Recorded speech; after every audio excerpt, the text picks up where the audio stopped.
Hey, afternoon. We're back. We are back at last. And the voice sounds a bit better than last time, I can assure you. Had a bit of a rough week, people. Bit of a rough week. Been off work all week, sick. Week before that, I had the week off holiday and I was bad all week. So I've had this lurgy for 2 weeks now. It's finally on its way. I've still got a sore throat, mind you, and a little bit of a tickly cough. So I don't know whether it's COVID or some variant of COVID that doesn't show up on the tests, but I did do a test and it was negative. So I really don't know what it was, but there's a lot of it about. Apparently in work it's wiped out the whole place. There's only 2 staff in the whole place all last week. So it's going to be carnage when I get in there next week, because it looks like I'm back next week, provided I'm still okay tomorrow when I wake up. So we've had quite a few people in. It looks like we've chopped a bit off the top of the chat. I think Chris was in first, and these are Chris's radios that we're looking at today. So I think we had Chris in, and I'm not sure who else we've lost, but we've got Mike Cass. Hi Mike, and Danish is in. Hi Paul. Chris is obviously there. Rob Tiveridge, afternoon, Rob. Joe Matambly, snowing, raining, snowing, flipping out. It's sort of like sunshine and showers here today. It's a bit of a mix of it all. Afternoon, Rob's radio channel.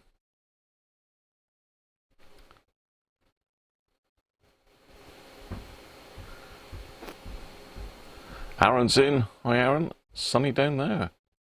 Afternoon, Nick.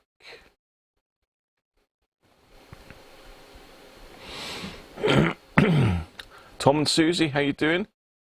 Gloomy and rainy day in the upper of Michigan. Up? Is that upper Michigan? Does that mean?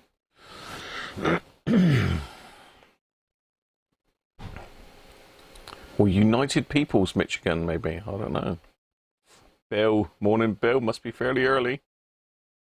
Benji's in.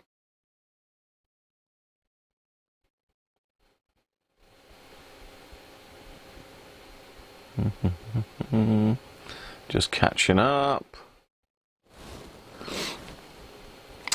Yeah, we both were off on holiday week before last, and both really ill. We only went out 1 day out of 7.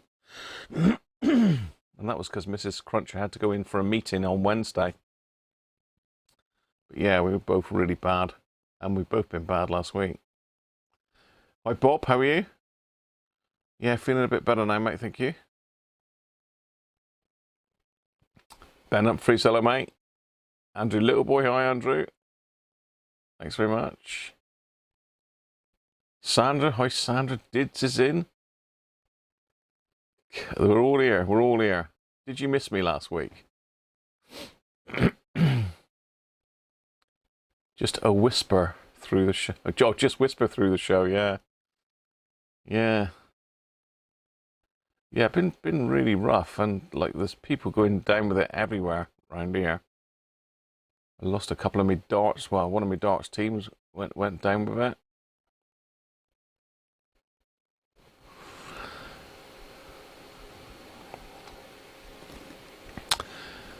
So I've got to finish a bit earlier today because Mrs. Cruncher's going in town for some bingo later on.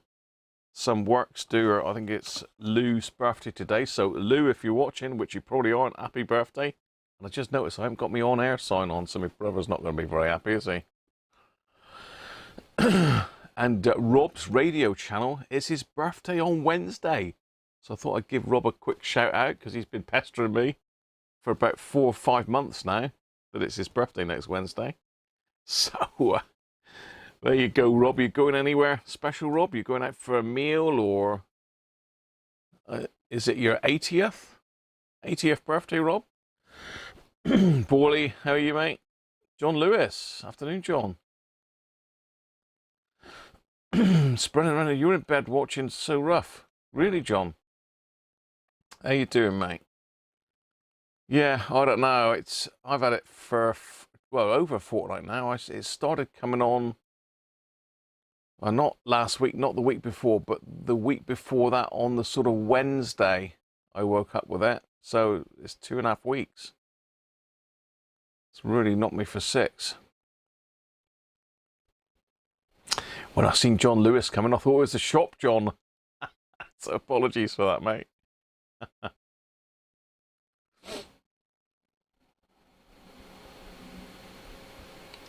36 now. Wow. So yeah, I've been trying to find some info on these radios, but there's nothing online. Very little. There's nothing on Radio Museum. The only thing I've found on it is some stuff for sale on eBay. Even that's disappeared for some reason. Because I got 2 windows open. I got 2 windows open. Yeah, there's a couple for sale on eBay. One's pretty rough. One actually looks quite good nick, Chris. So you might want it for your collection, mate. This one here. Let's just go to the screen. Yeah, this one's in quite good condition. Let's pop that in the chat so you can all have a nosy.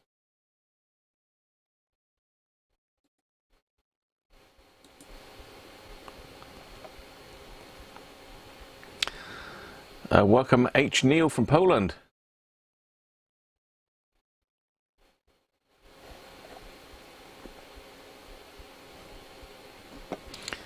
You're never unknowingly undersold, John. No worries, mate. Anyway, let's go back to some sort of normality for a minute.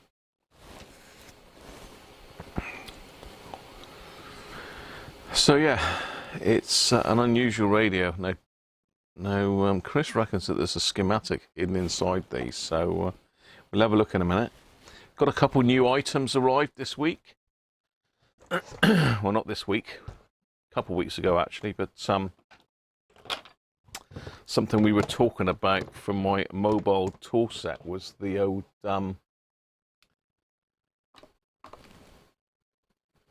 Antex 12-volt soldering iron. So here it is, and I thought we might try it out. I'm not sure what current it draws though. I can work it out because it says it's 12 volts 25 watts, so you can do the PVI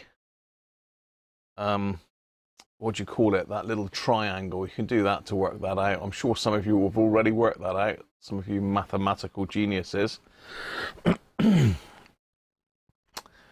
So when I say PVI, it's just a pretty basic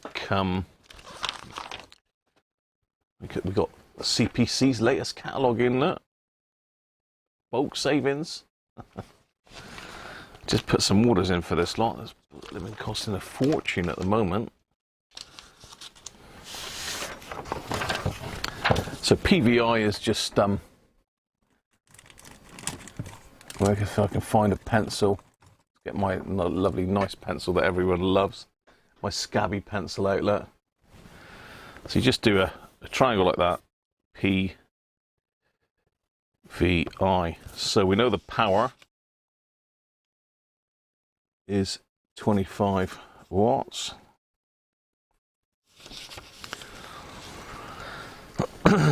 Volts is 12 volt. So what's the amps? So to get the amps, we need to divide V by the P. So we divide 12. I think that's right, isn't it? 2 amps. Nick's done it, look. Clever sods. So what I basically needed to know was whether it would work on my power supply, which is 5 amps, so it will do.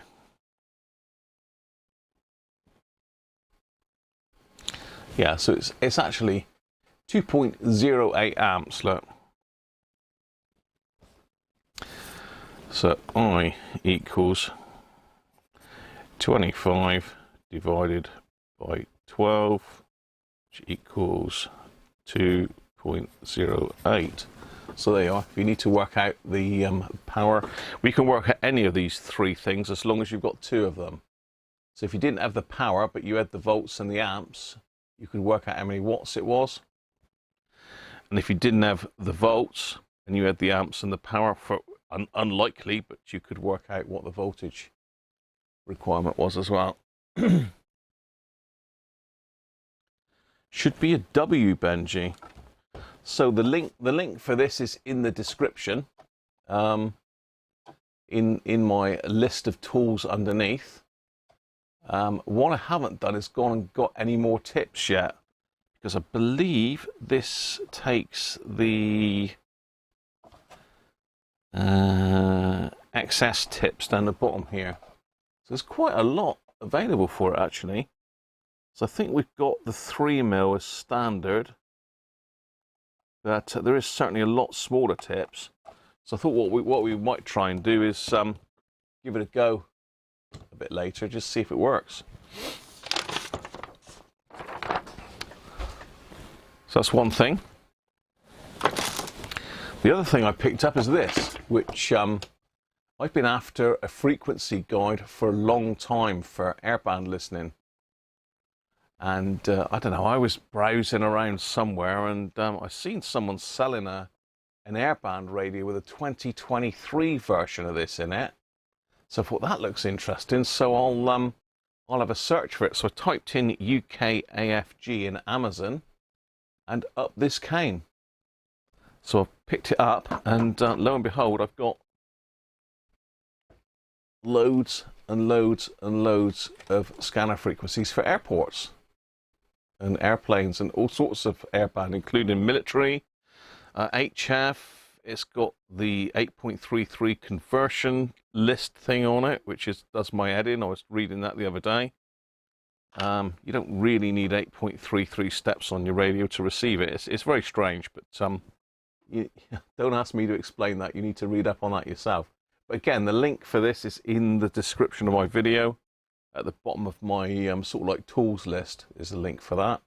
Again, if you buy anything through Amazon from my links, then I will get a very small commission. But yeah, that's very useful. So I'm going to be using that. I might even try it a little bit later on tonight when I've dropped Mrs. Cruncher in. So that's my two latest purchases anyway. Right.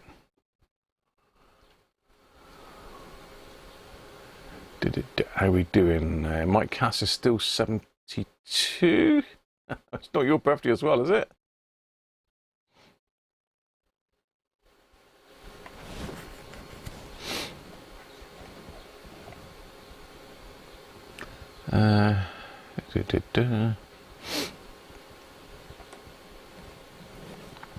Yes, it is Antex, Aaron, and I say the link is down in the description.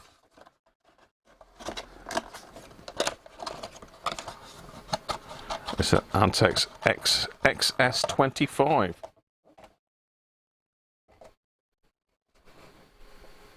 I can see that it's sort of blown out. I've got a funny light thing going on at the moment. Seems to be interfering with the camera for some reason. It never usually does that. So yeah, good quality iron that. Wasn't cheap, but you do get what you pay for, don't you?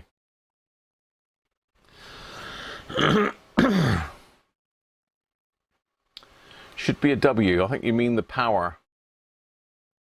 Yeah, power equals volts times amps, Benji. Power being in watts, but I was always taught it as PVI. Easier to remember that way.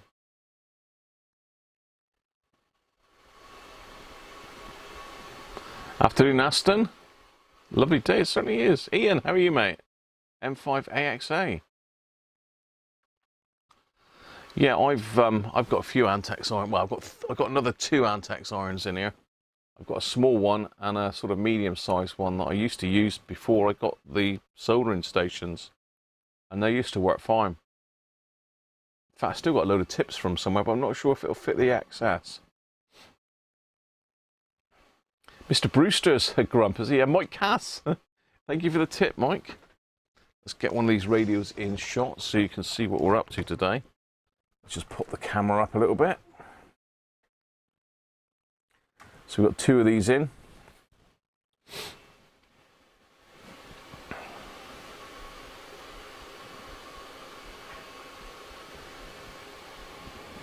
Yeah, I think you can still receive them with a normal scanner though, can't you, Joe? Because they add it to the... I'm not sure. I did read up on it and it did baffle me a little bit, to be fair.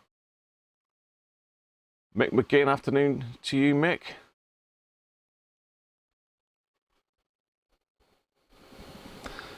What's John saying? That looks great. Online stuff doesn't transmit UK airports due to legal restrictions. Yeah, it's got everything in there, John. I think it's probably got all your Chevener frequencies in that as well. You know, it's got the frequencies as well. So if you've got the frequency, you can just look up what it is on the frequency. HF. Then it's got transmitter sites in it, airports by region. So if we're in, where are we? Military airports, so we should have Chevener in there, because Chevener is our closest airport where we are. That'd be Boscombe down, Bright, yeah, Chevener. So we've got Chevener in there, look. RMB. It's only got 1 frequency though for Chevener. And that's the approach, which is in the normal airband range, to be fair, 130.2. Yeah, military airports are in there. All the other air traffic controls, civil airports. So I think we got Newquay here. Newquay Airport's the nearest civil one. Yeah, Newquay's there. We got 2, 4, 6, 8, 9. 9 frequencies for Newquay. So yeah, good little book that. So say if you want a copy of that, then have a look in the links on this video. Yeah, it's got maps in it, aviation maps as well. Apparently, I say I haven't really gone through it properly. I was going to sit down and have a browse through, make a note of some of the local frequencies and the international ones. Oh yeah, there is some maps on it with refueling and refueling areas, military flight corridors. Yeah, very good. So yeah, I've been after a scanning book for a long time, but stumbled upon that one by accident, really.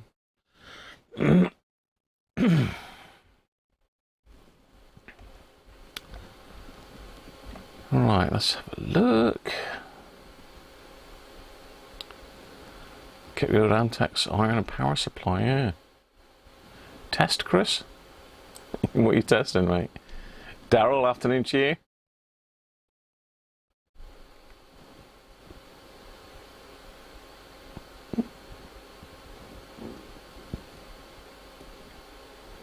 You're welcome, Ian. W was a way of remembering it, was a little rude.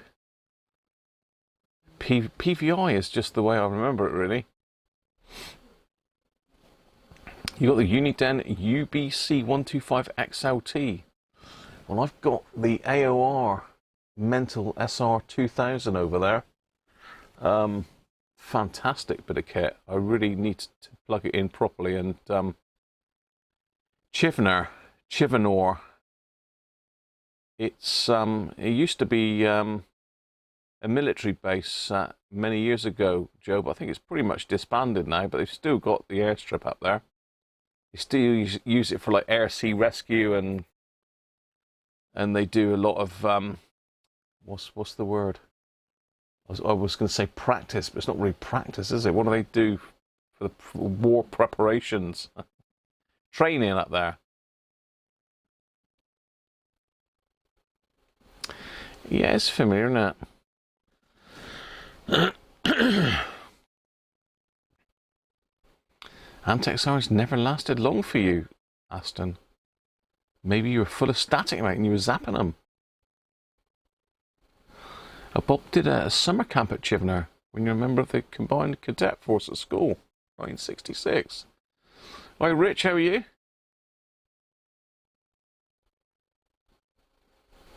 We'll give it minutes, not seconds, to warm up.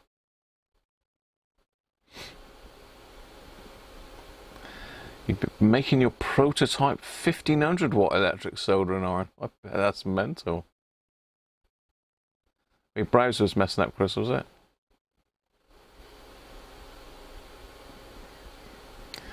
Right, I'll have a look at that then, Chris, in a minute. We'll pop it off. I'll take a photo of it and I'll stick it up in the chat.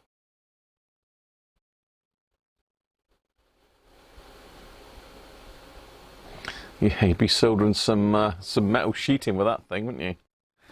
So this is the best of the two. I don't know when it definitely looks sort of 70s, Chris. I don't know what you would say to that, but as I say, with no reference to it, it's got the model number inside here. Look, model 2422. Let's just zoom in on that so you can have a look at it.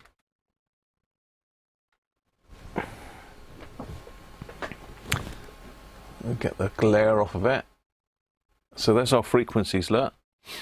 So it covers AM, FM, air, police, and weather radio. AM 540 to 1600 kilohertz. FM is a standard broadcast band, 88 to 108. Air band, which is going to be interesting, covers 108 to 136. That should be AM. And the police, obviously we can't get the police over here, but whether you can still listen to the police in the States, can you? I don't know. 146 to 174 megs. And the weather is, again, this is something we don't have over here, but I believe you've got a weather channel. And again, is that still active? The weather channel? And that's 162.5 megs. So it looks like it'll run with batteries as well. It's got a battery box in the bottom. And it looks like it takes 1.5 volts. So we've got to assume it's a 6 volt radio. And we've got the American plug lead for it. You can just see underneath there. 2-prong jobby. We won't be touching that. So I'm only interested in the battery side of it, really. If you want to use that, then you need to get it tested by an electrician, really.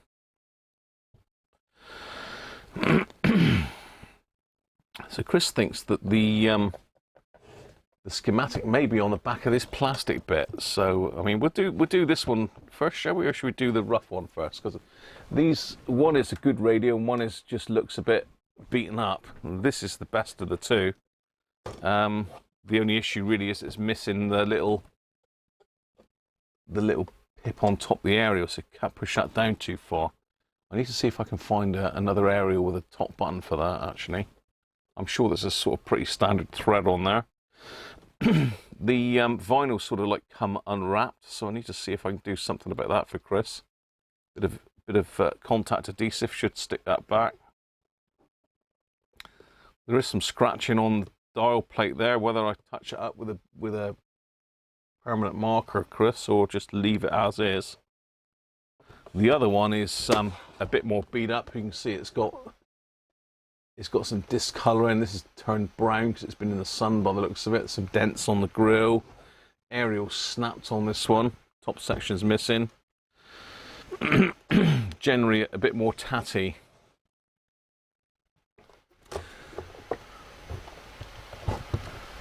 Yeah, looks like the battery thing pops out. So let's concentrate on the decent one for now. See how we get on time-wise. So you can see on the front, it's got all the different bands there. AM, FM, air, police, and weather. I take it when you switch to weather, it's not tunable. It just basically that is the whole band. It's got battery electric on here. I don't know whether it automatically switches over or whether you've got to flick a switch somewhere. Oh yeah, there we are. AC, off, DC, VHF, FM, AM.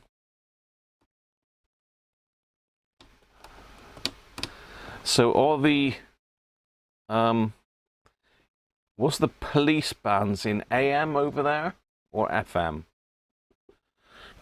I think there used to be AM over here, but I'm not 100% sure. They might have been FM.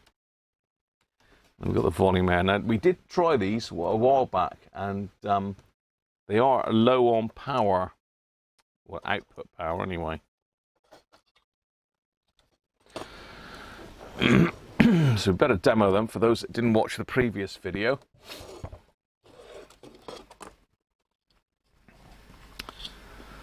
That's strange. Yeah. Let's get the power supply hooked up.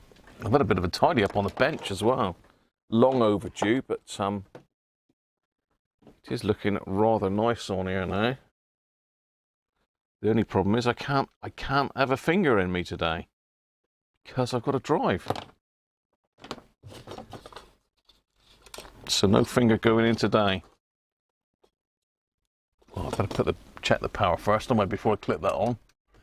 Oh, there you go. It was on 6 volts anyway.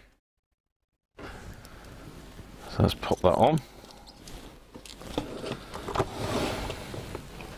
DC. Drawing 20 milliamps. Very quiet.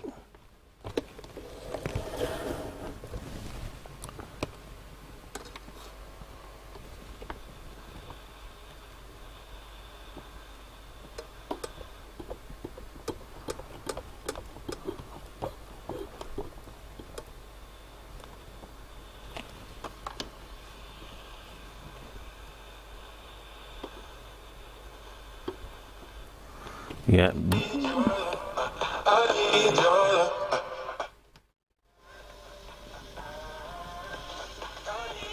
So that's all it'll do on half volume. That VHF.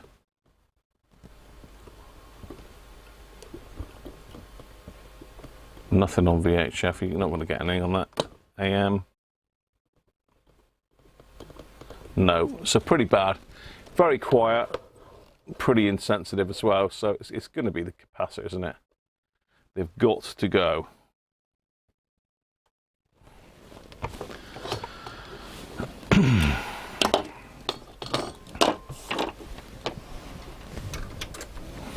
So let's have a look. Let's see how to get the thing apart then.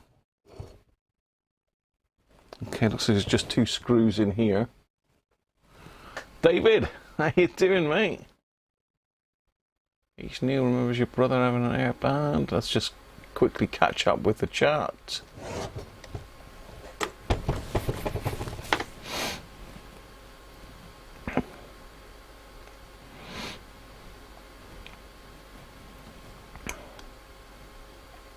You still have an iron that you stick in a gas flame?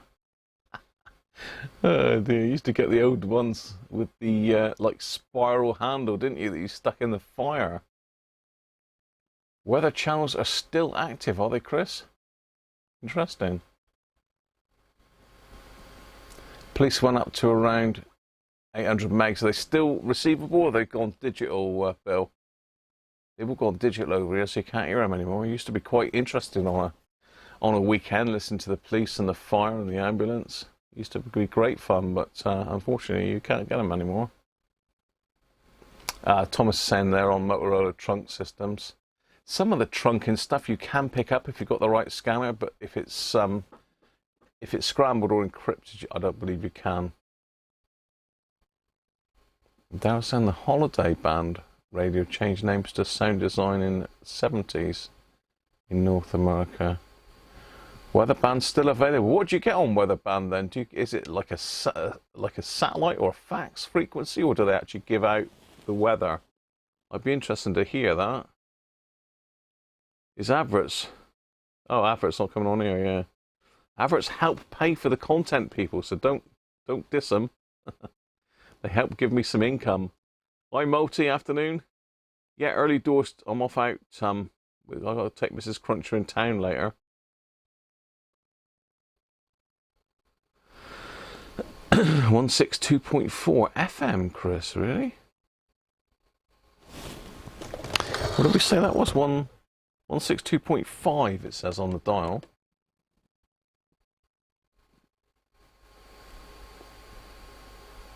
All right, Nick. Okay. 162475. That's quite high for airband. I did look up on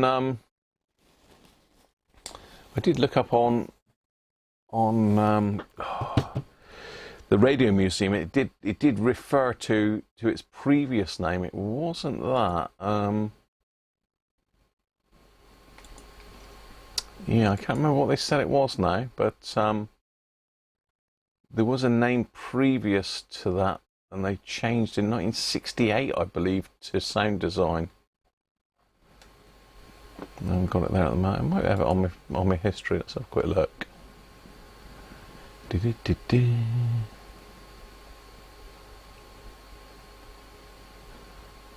Typical, it's not on there, is it? That's because I got two. For some reason, I've got two.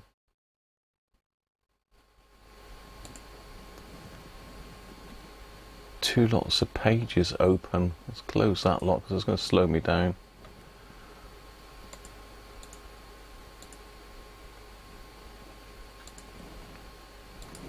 Right, okay. Let's catch up with the chat. Feeling a bit better, David? Yeah. Yeah, I started at 1:30 today, David, because I've got to go out later.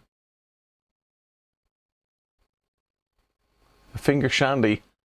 That doesn't sound good, does it, Dids? With finger shandy, the mind boggles.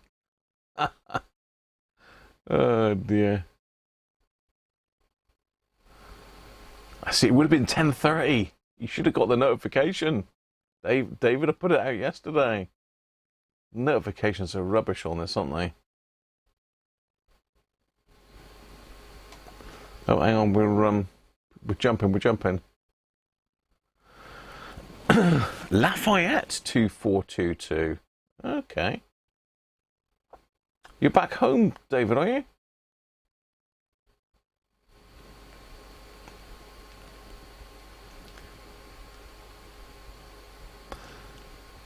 First traffic lights were fueled by gas until it exploded, killing a policeman. I've never heard that before.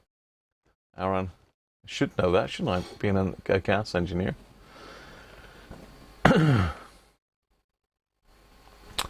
Oh, it's a repeat transition over and over for the week, really. I'll have to have a look on YouTube, see if anyone's got a recording of it recently.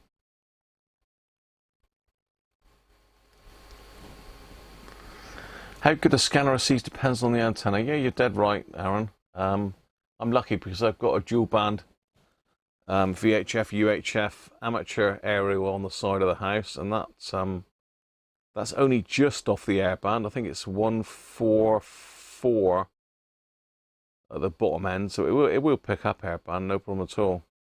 Better than the discount I had up, actually. Joe's got some NOAA weather radio stations. Wow. A bot voice. Afternoon, Derek. How are you? Welcome back, Rob. You keep disappearing off. Making yourself dinner. Right. Let's get this thing apart then. Let's get her apart and see what's inside.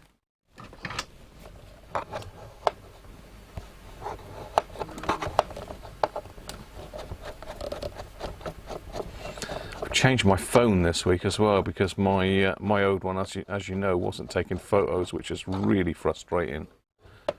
You take a photo of something like important that you want to keep, and you get home and it's not there. I did all sorts of things to try and rectify it, but it must have been something to do with the phone itself. I did have a little container. Let's pop the screws in my FRG 7700, that says.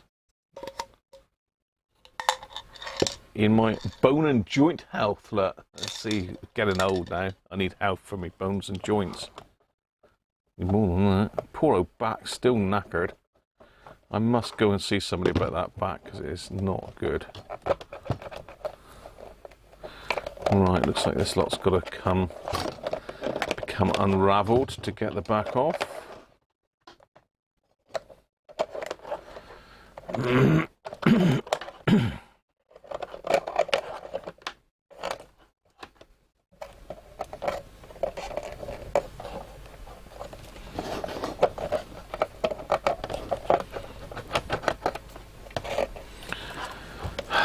Being awkward, isn't it?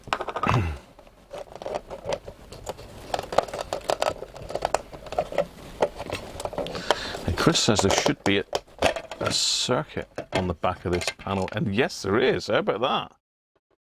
We have a schematic. Can't really see that very well, can you? But I'm going to take a picture of that now and see if I can get it up in the chat. Because I was wondering how they did the all the switching. They've obviously got different front ends on it. They've got a couple IFs in the radio. Cool, that is tiny. So serial number on this starts 73. Does that mean it's 1973, do you reckon?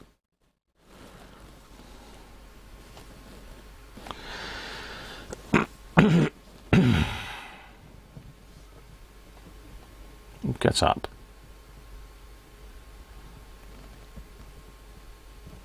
No, I don't want flash. No flash.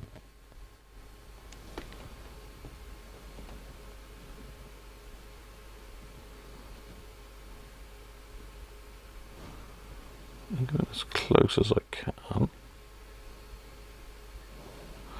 Yeah, a bit wibbly wobbly hands here.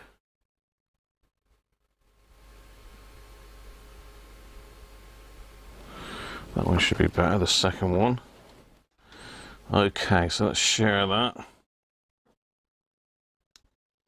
I share it to my Google Photos.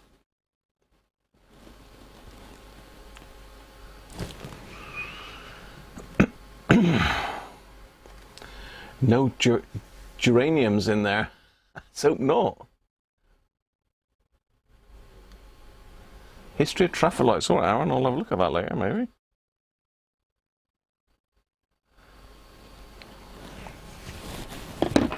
Right, that's gone. That's uploaded to Google, so let's have a quick look at that. Google Photos, that is.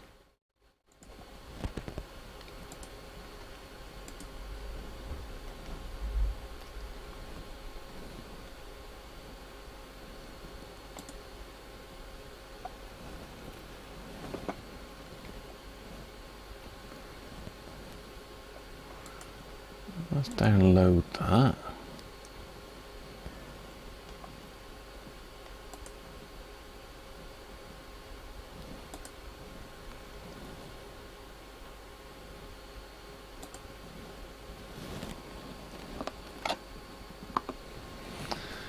There we go. Am I in here still? Let's get me off. Just check. Yeah, so here's our schematic. So let's go into the front end a minute first. Okay, so we've got the VHF FM by the looks of it, so that's going to be the VHF side of it. And it looks like that does AM and shortwave as well. Okay, so it's all AM then, by the looks of it. Actually, no. What am I going on about? Because the VHF... I'm getting confused here. So VHF is the airband, isn't it? So it's got a separate thing for airband. How are they switching between AM and FM then? Oh, I see. We're going here. So that's switching FM.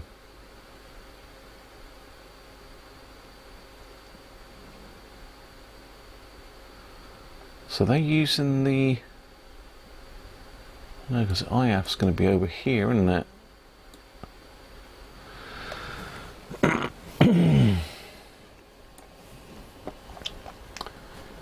Yeah, strange. VHF, which is the air... Is it the airband, though? Yes, it is. Yeah, so VHF is the air, the police, and the weather all in one. That all comes off of VHF. Then it looks like it's fed back in to this stage.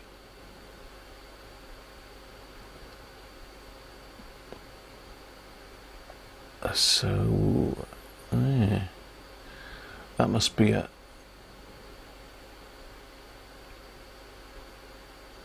mixer oscillator. No. Yeah, that's the oscillator. One of these is the oscillator. I'm not sure which. Maybe it's somehow switched between. I don't know. But looks like VHF comes through here. But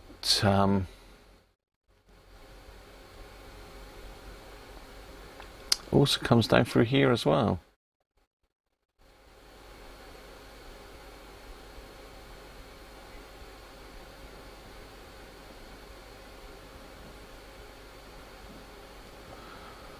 Well, that's fun and games, isn't it? So we've got no values on any of this really, but we can see that there's some electrolytics. That's FM for sure. So that's got to be the FM. That's the discriminator there.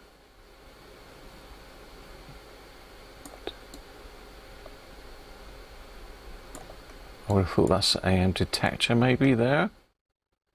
Diode.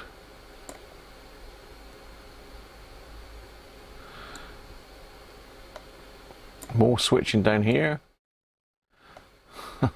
Switching everywhere on this thing. Here's our output stage.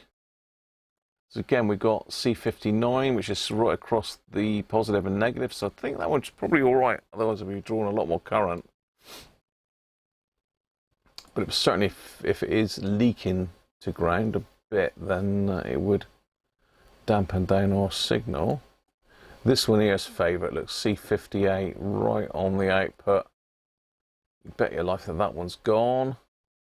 C57 in the amplifier as well, and C55 on the input, and C54 on the input. So there's 1, 2, 3, 4, 5 capacitors in the amplifier that will need swapping out, I would have thought.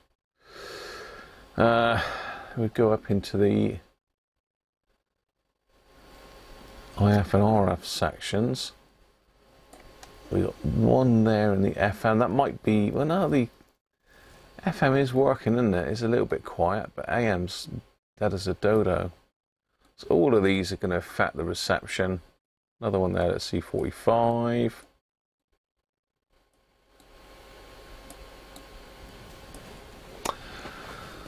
Yes. Right, see if I can create you a shareable link for this somehow.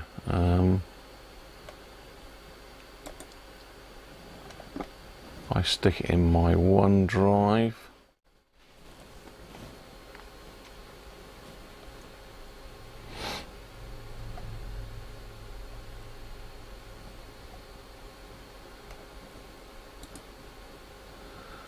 It hasn't put it in my OneDrive for some reason. Share.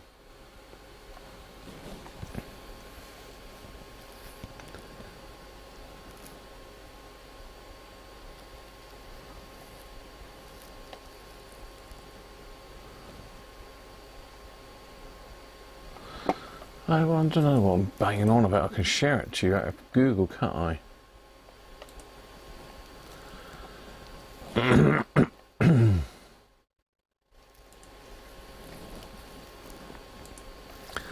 So if I share this link with you, you should be able to view the schematic.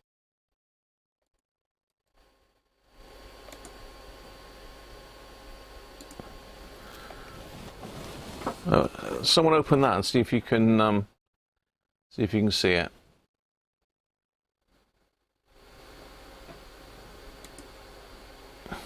You're off now, David. Cheers, mate. Thanks for dropping in. Say, damn notifications. You could have had an extra half an hour with us, look, David. Right, let's ask my opinions on oscilloscope modules. Not sure what you mean there by oscilloscope modules, Aaron. That little portable oscilloscope that I've got there is fantastic. Again, links in the description. Creaky plastic noises are followed by snappage. Yeah, my back feels a bit like that at the moment.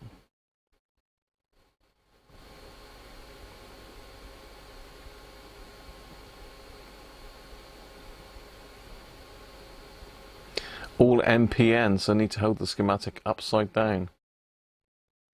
Oh, Mike, something's happened. Have you got the caps lock on, Mike?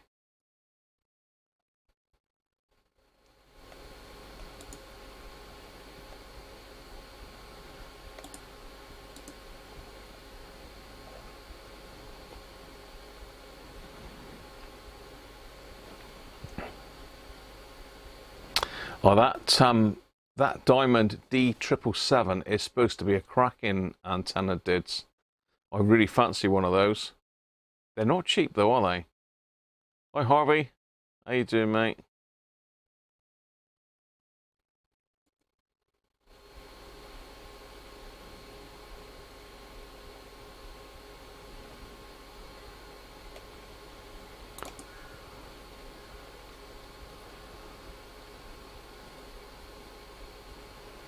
It's 1A, B, and C. We need a switch cleaner. David Tag, it's got the circuit. Nice one, David. Oh, oscilloscope PCBs.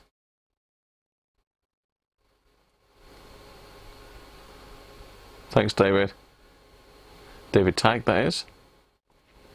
So yeah, if you look at that link I've just posted, that should go to my Google Photos, and you should get the schematic to have a little browse through.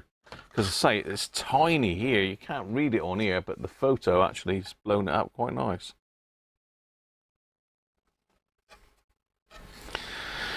Right, let's have a look. What else we got in here then? What else have we got in here? Oh, we got lots of juicy capacitors and some of the dreaded bendy coils. I say bendy coils because a lot of these cheaper radios, you've got to trim the radio by bending these coils and messing about with them.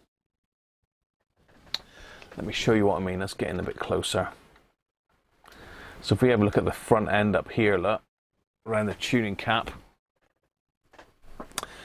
So all the bands will be done. If I can find something better than my Scabio pencil to poke with. There we go. Yeah, so all of the FM stuff and that is done by these little, see these little coils here? So you can adjust the frequency by opening or closing the coils. And this one here looks like it's had a bit of work.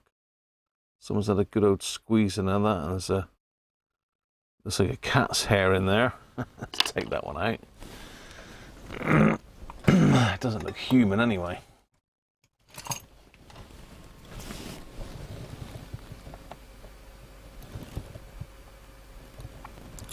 Don't want to come out.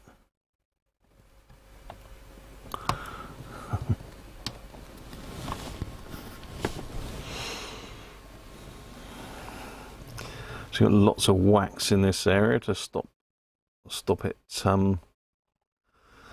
moving around. There's little bits of foam stuffed in the coils as well. Again, that's supposed to stop it resonating if it's not. But yeah, these old caps are nasty. That one looks maybe a bit newer, but they did use different. We've got 3 different types of caps in this thing. We've got some Orion caps. So yeah, this is all the front end. There's trimmers possibly for AM.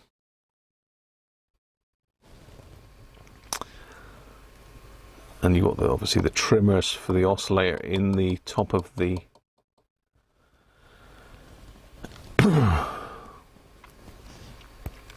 polyvaricon.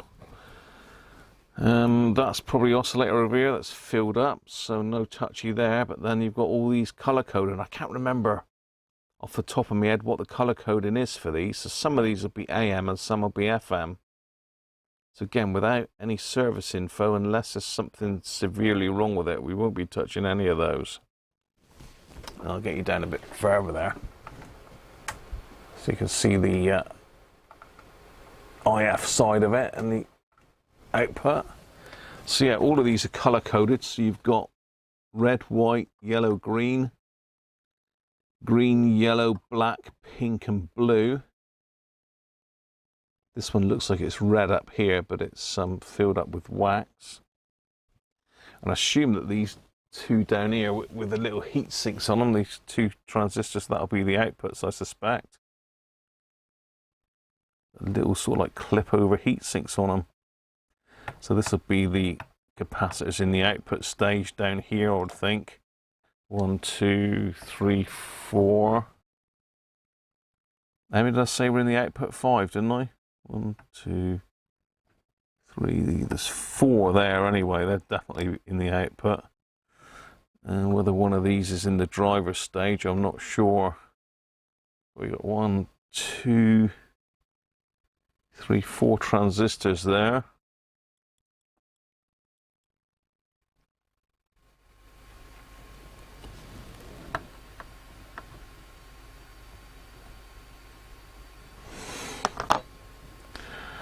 So next thing we've got to do is get this thing out of the case. So let's take our aerial off, I think, because we're going to need to get that out of the way potentially, are we? Get the board out. Yeah, probably.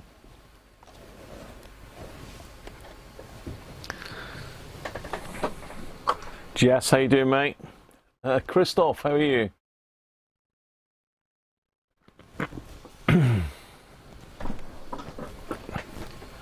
Plastic knitting needle. Yeah, this is one of these pointers that I don't know whether it's Multi gave me that, or Ben and Sandra, or Aaron. I'm really not sure. I think it might have been Multi sent me that in.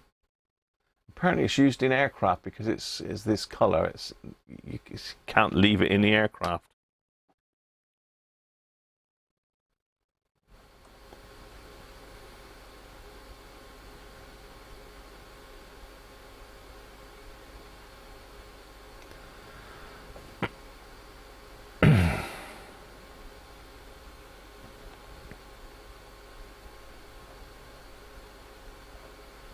Afternoon, Rolf. Hong Kong radio. Yes.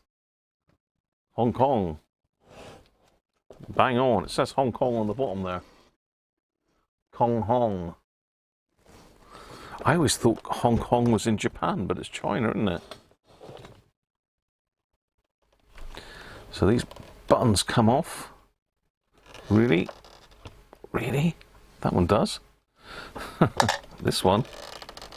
Hell. We do not want to break these. That one's off. This one don't want to come. Let me get a bit of leverage in behind it and give it a tug.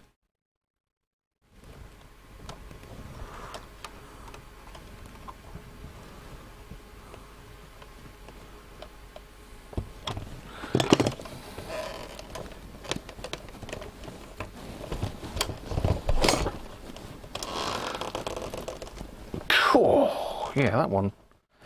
No likey. I hope someone hasn't glued that on. We might better give it a pull from the back to pop it off. I can't get anything really underneath it without damaging the writing either side. I might better get a thin bit of cloth in behind it. Don't think I'll get me usual in behind it, will I? That going behind? No. It's a little bit too close to the bezel to get anything on. So we might have to just unscrew it from the inside and give it a tug. Pop it off that way. Right, so let's pop the aerial out. I might just undo that by hand anyway, by the looks of it.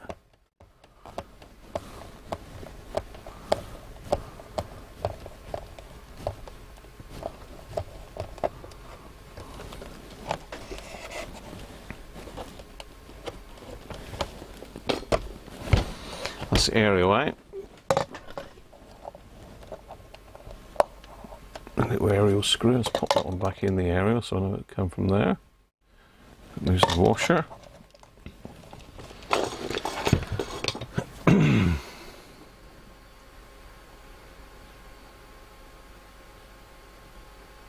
Wasn't you, Multi?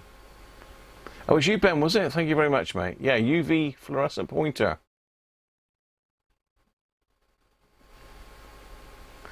Well, I am feeling a bit better, Christoph. Not 100%, but I'm getting there.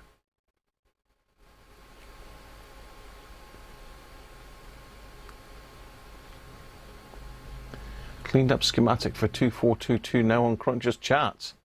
You've cleaned me up, have you? Let's see if I can find Cruncher's chat then. We can use Aston's cleaned up schematic.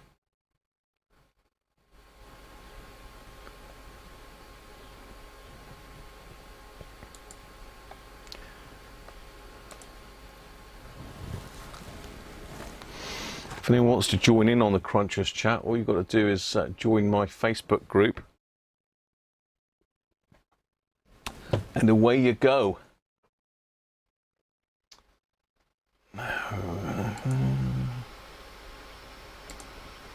Can I get Crunchers chat on here?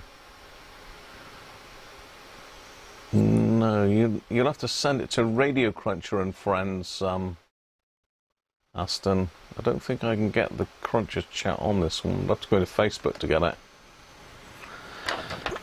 I'll get it on this one, on my phone.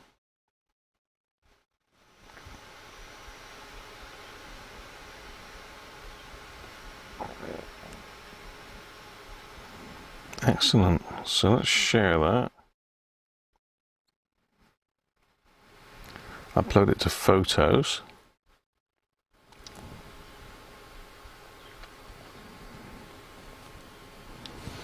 So I've uploaded that to photos. You put a picture in there as well, did you, Christoph? I can't do it on here for some reason. It'll let me do it on my phone. Oh, whoa. Flipping heck. You never bought all that lot, Christoph, did you? I don't know if you can see this, but looks like Christoph's been shopping. Where are we? There. Have you bought all that lot, Christoph? Whoa, there's all sorts in there. Reel-to-reels, record decks. More record decks. Amplifiers. More record decks. Possibly some radios. I can't see a lot of radios. It all looks like record stuff. Tape decks. Whoa. That's a lot of gear, Astor. Christoph.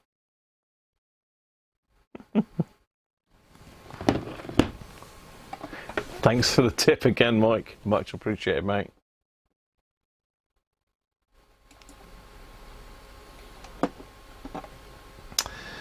Let's go back to Google Photos then. Let's find the cleaned up schematic courtesy of Aston. Oh yeah, that's much nicer. Oh, Aston's cleaned that right up, look. So let's get you the link to that one. No. Create link.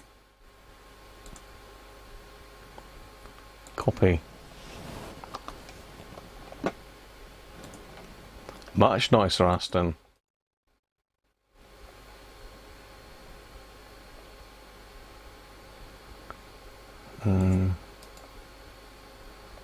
Paste. There we go. So that's a much improved version now sent to you. Thanks for that, Aston.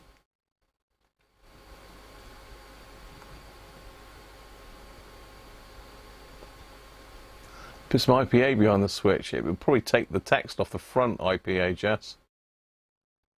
Flipping heck, Christoph. That's a monster load.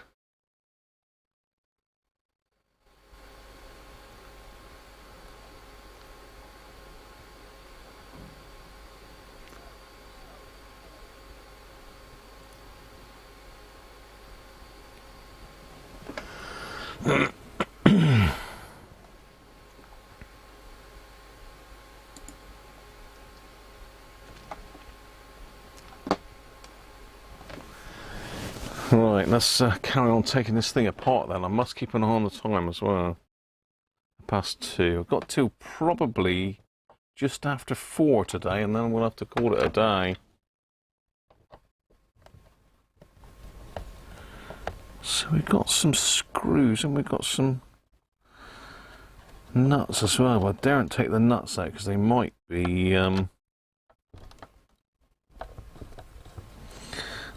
holding the dial cord assembly on or something crazy like that. You know what I mean?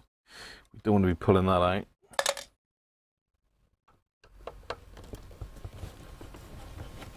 So I'm going for screws first.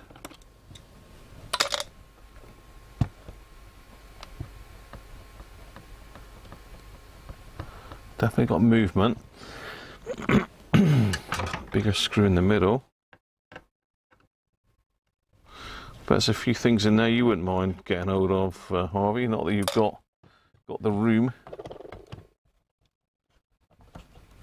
Okay, looks like the board's loose now, apart from that knob. So if I lever the board a bit, I might be able to wiggle the... pop the knob off. Doesn't sound good, does it? I'll tell you what.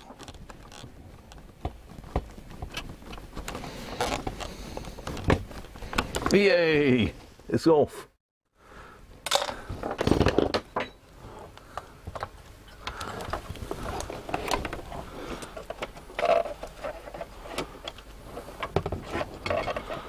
Okay, it's hanging up in this corner for some reason. Why is it hanging in this corner?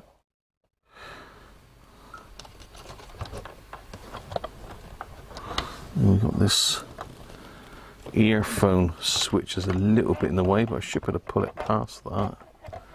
We do not want operation dial cord off, do we? Something is holding it in there. Appears to be something to do with the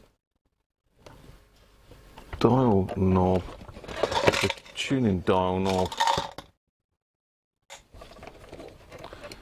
Seems to be hung up around here for some reason.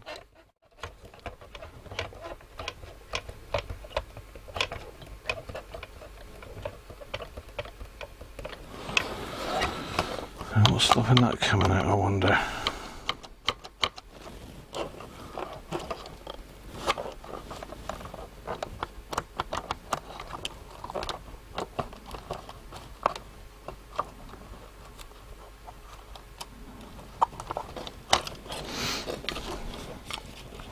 So this battery box dangling about everywhere is a bit of a pain in the backside, isn't it?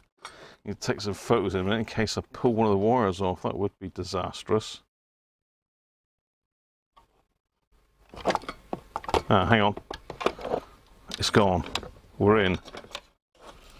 We are in. Okay. Let's take some photos a minute before I end up pulling some of these wires off.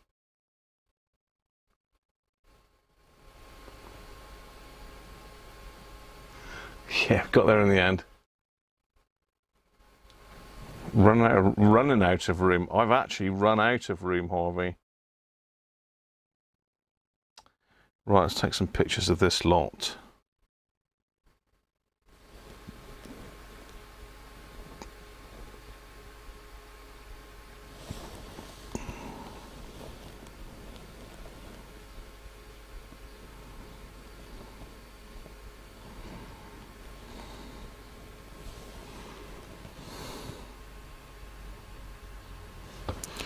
Go down there, zoom in a bit.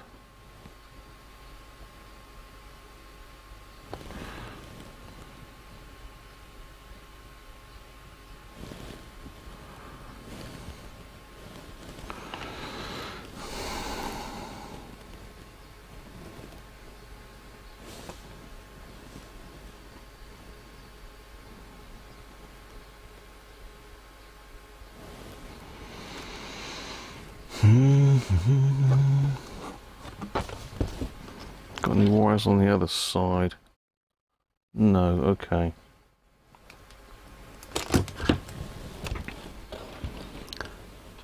So what else do we need to take off here to get this thing out? We need to pop the transformer out.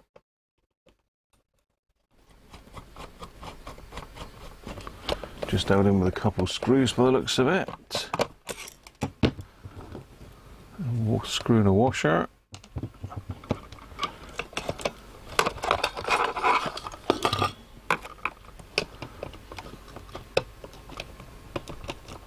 Screw in the washer, but we've got a ground tab in there, so let me just take a picture of that as well.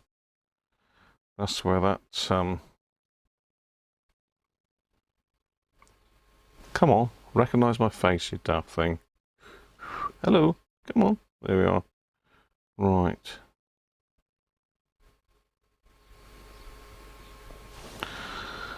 So that.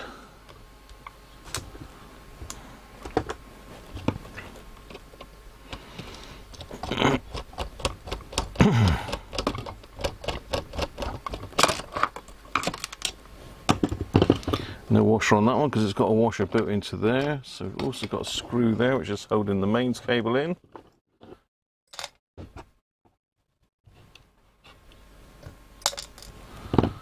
Let's take that one off as well. Using a mixture of number 1 and number 2 fillets. Oh, hang on. Yeah. It's coming undone. Didn't think it was turning there for a minute.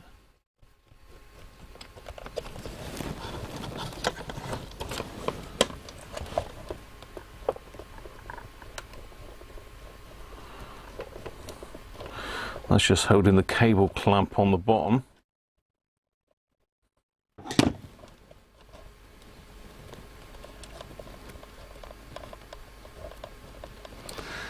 God, I thought that was the end of that screw, but it's not. It's going on and on.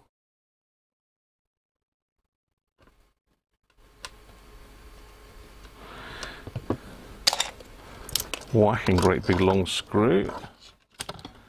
That's that out. So looks like the connection to the speaker there. It's a bit of a rat's nest, this one, I can tell you. Yeah, not nice.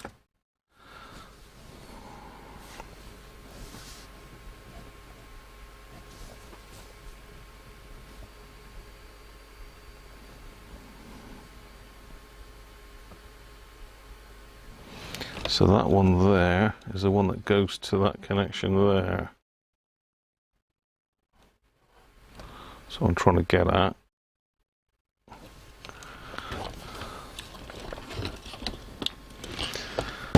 Oh.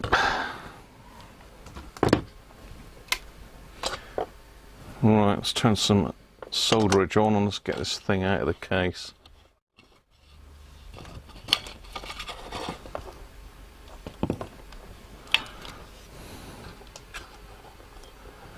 El Rato Nesto.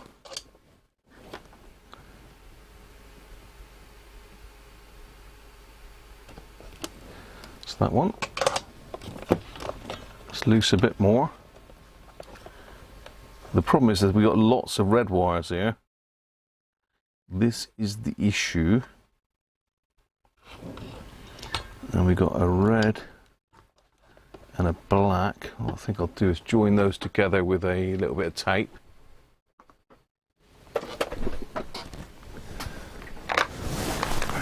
So as I know that they're the leads, well, they are the speaker leads, but they go to the headphone jack.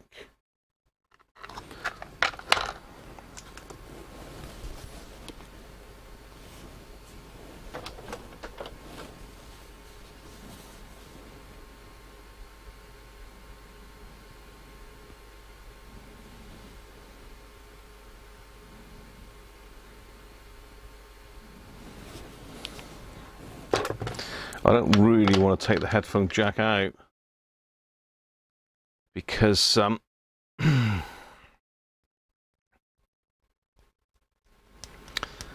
It's likely to mark the little bezel that it's sat in, and it uses that little tiny prongs to get it out, which I haven't got a tool for that.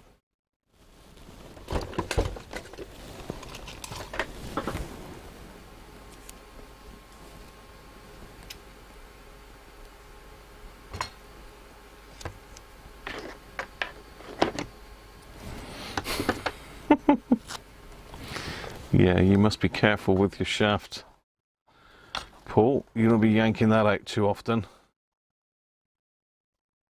Right, so I'm just going to put a little bit of tape around that, so I know that's the output to the headphone jack.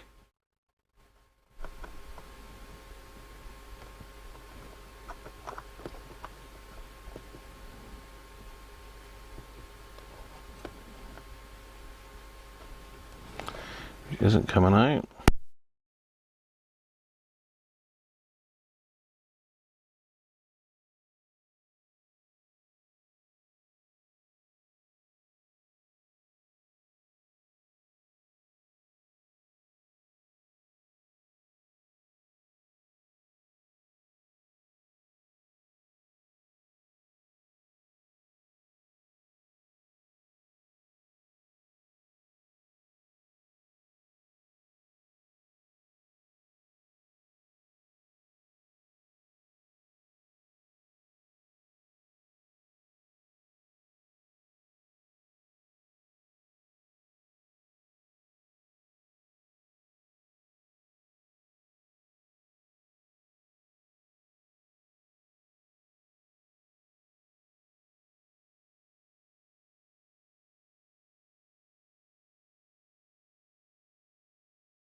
Right, we should be back now. Hopefully. We back? Yeah, I use one of these to power the microphone.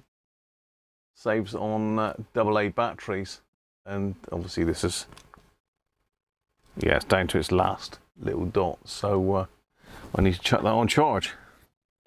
Let me do that while I think of it, otherwise I'll forget and it won't happen.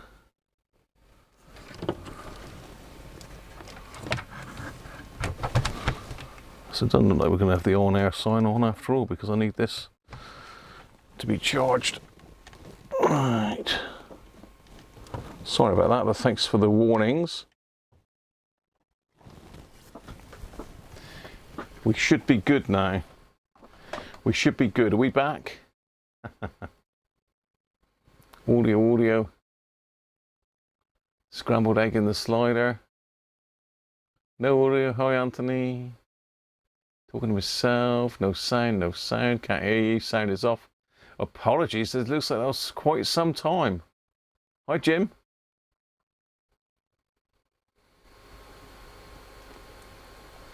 Benny Hill.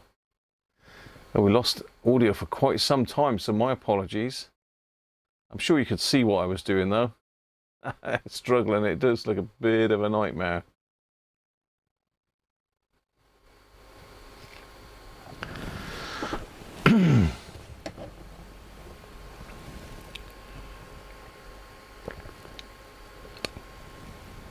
The old outlaw, back.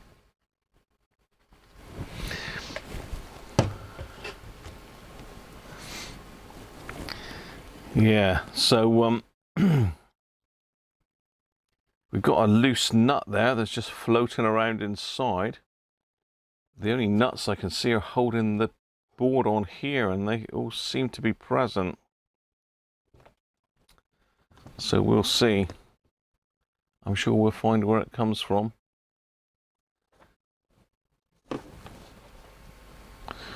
Sounds like my neighbour's doing his best impression of a woodpecker. Good old Rob. He usually waits for the live stream to do all his all his work. No, he doesn't. He's pretty good, to be fair. He did just to mow his lawn regular on a Sunday until I mentioned it. He hasn't done it for a long time now. So the hardest two, well, three actually, because we've got another one down there as well. Well, that one's going to be a bit easier, but this is going to be the hardest one to get out. This one here.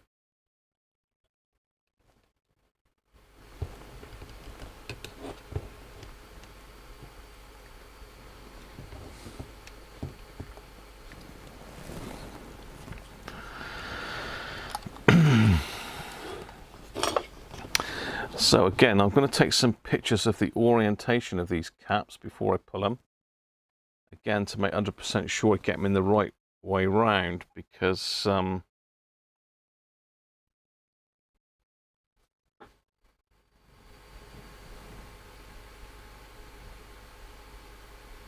you've got to watch it with some of these caps, because some of them, they actually mark the positive with a stripe.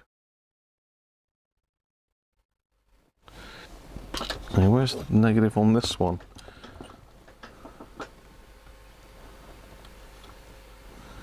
See, that one's not really. It sort of says positive, positive, positive there. There's no stripe on this one. That one is that way round, and that one is that way round. Done that one in there, didn't I? No, let's get him as well then. And this little one here is another one of these positive thingies.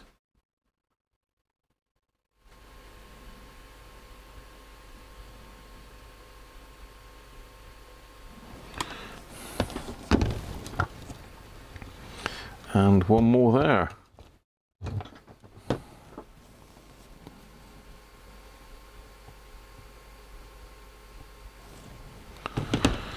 Right.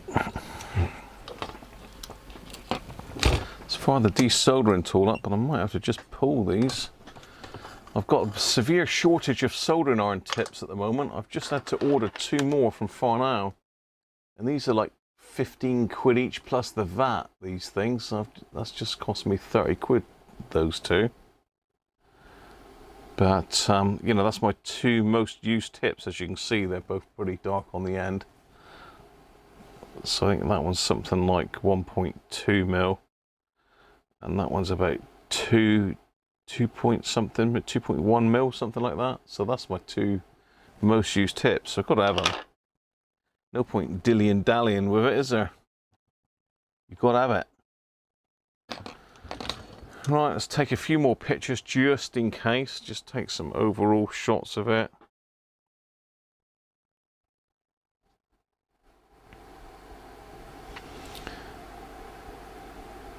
Hopefully the camera's of a sufficient quality that I can go back in and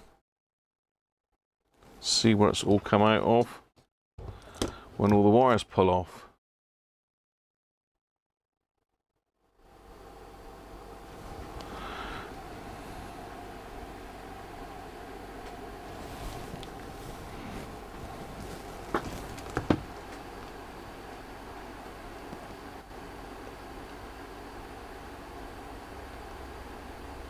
Motorsport day today, is it, Anthony? Was it Grand Prix, is it today, or?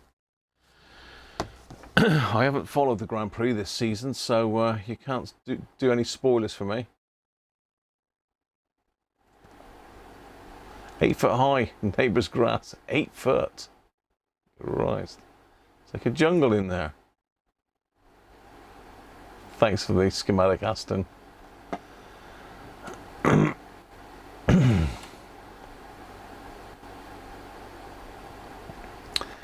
Robot lawnmower, yours called Ben. I like it, Sandra.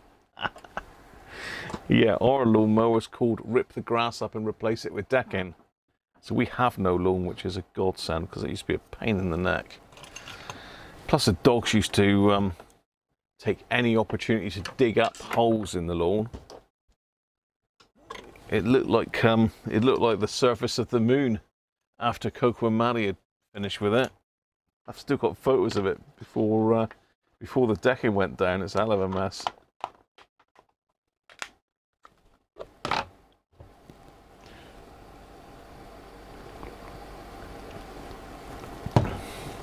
I've been toying with the idea of getting a drone as well. Get one of these ones that's just below the weight limit. I'm going to take some footage of the village and when we're out and about places. Might be of interest to some of you. It's got to save up for one first. Being off work sick doesn't exactly pay well. In fact, it doesn't. I don't think they pay. I don't think they give you any sick pay, my company, when you're off work. So that's going to be interesting to find out tomorrow. Well, let's do the hardest one first. Let's do this one here, which is an Orion 10 working volts, 470 microfarads. Now, where the hell is it? It's got to be. Let's put this dial out of the way over there. It's very close to the dial cord. Got to be those two, I think. So I'm just going to heat the pad that I think it is.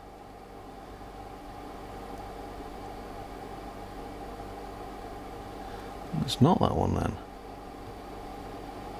I swore it was that one. That one? Oh, it's that one. Must be that one.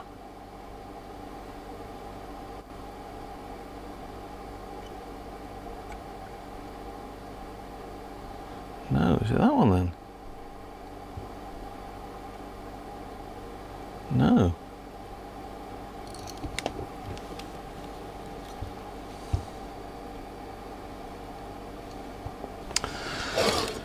Yeah, I'm going to have to try and get that out with solder wick. I think that's the only thing I can get in there. I can't get a desoldering pump in there.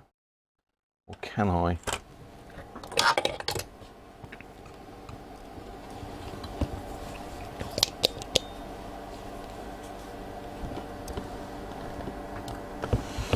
Might be able to just get a desoldering pump in there. Let's give it a try.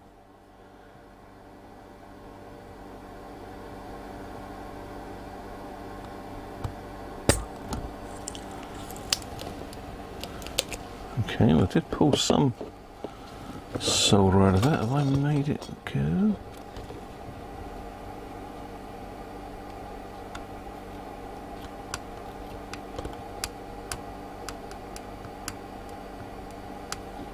Okay, that's definitely gone.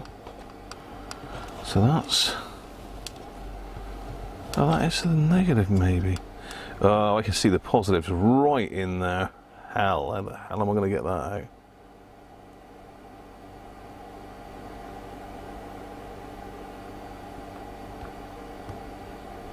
Yeah, I can see it.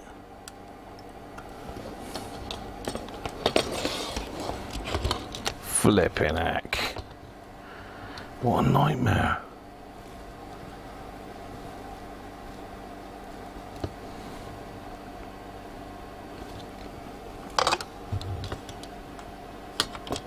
It's like someone's had a go at this before, because that's melted there. Blue stuff.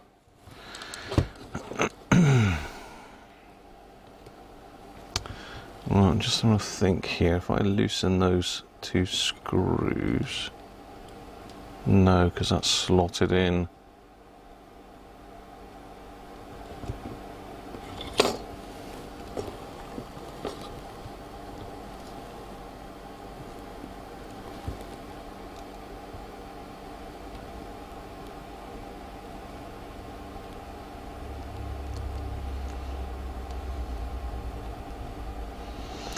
Yeah, the problem is the tuning dial here is attached to the board. Now I could tape it all up, but it's all under tension, and it's quite a lot of tension.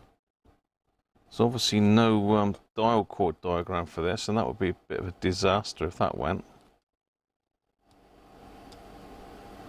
So now there's no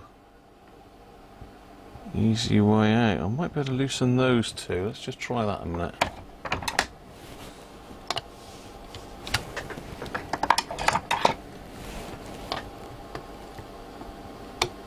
Strange, looks like it's metric.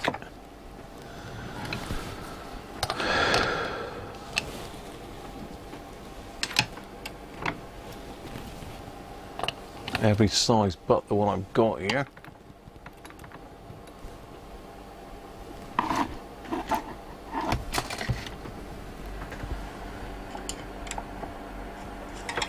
That's definitely too small, isn't it?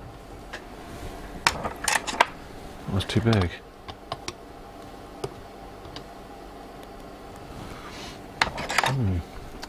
Let's get a universal spanner on it then. Just thought if I loosen these pillars,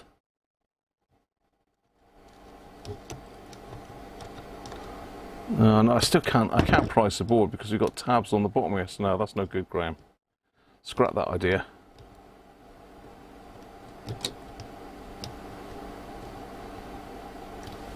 Scrap that idea.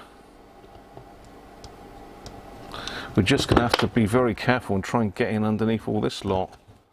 Now, where is the positive? The positive is over there.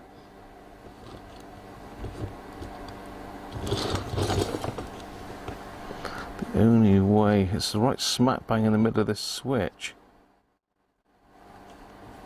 It's right smack bang underneath this switch in the middle.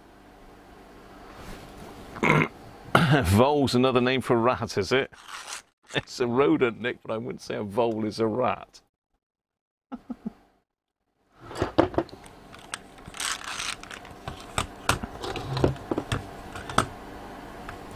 Right, let's see if I can get in underneath here. I mean, it is hellish difficult. Let's see if I can get you in closer so you can see what I'm trying to do here. So basically, the capacitor that I need to get out is underneath here. So I'm just trying to see if I can get in there with some solder wick. In fact, it might be easier to feed the solder wick from this side and the soldering iron from here.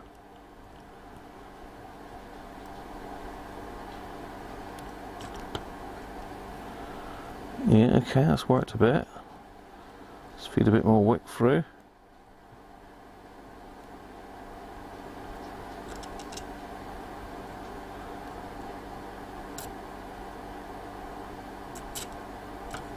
course, everything in here is plastic as well, so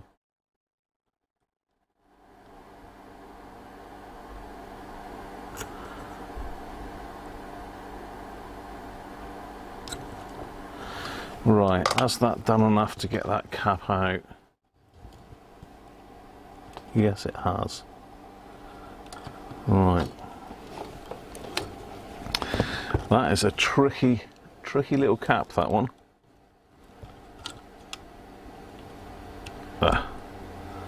So that was positive there. I have got the pictures, but I like to mark it on the board.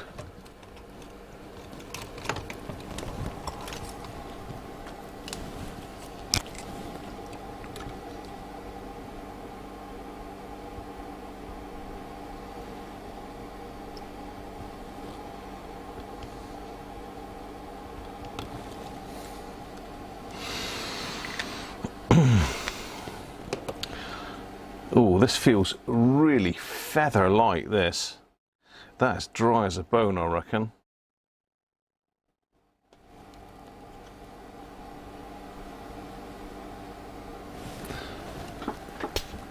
So what do you think that'll be then? 470. 10 volts. Capacitor bingo, here we go.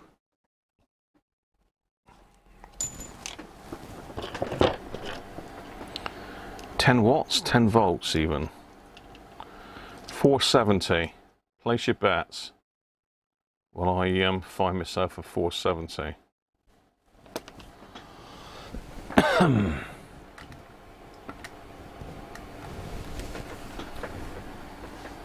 $72 bob. 470. 10 volts.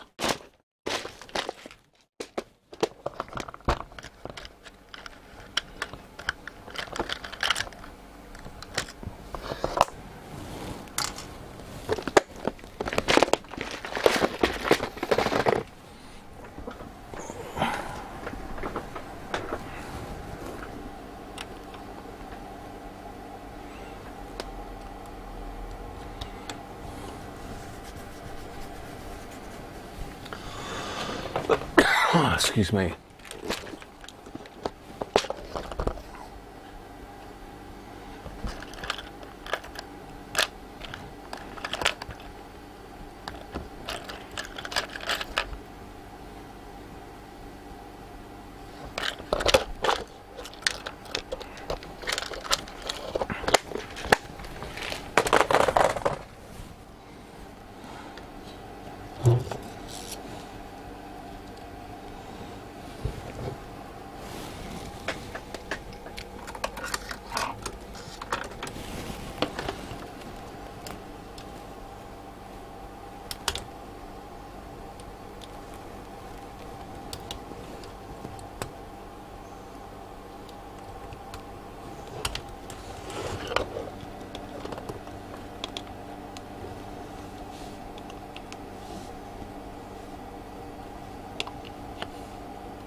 I should be able to get the soldering iron in there. Just make 100% sure that is the right way around.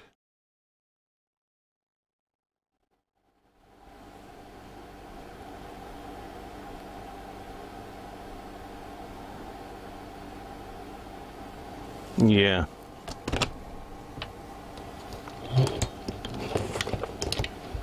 I'm going to try and see if I can solder it now. How are we doing then on the gas?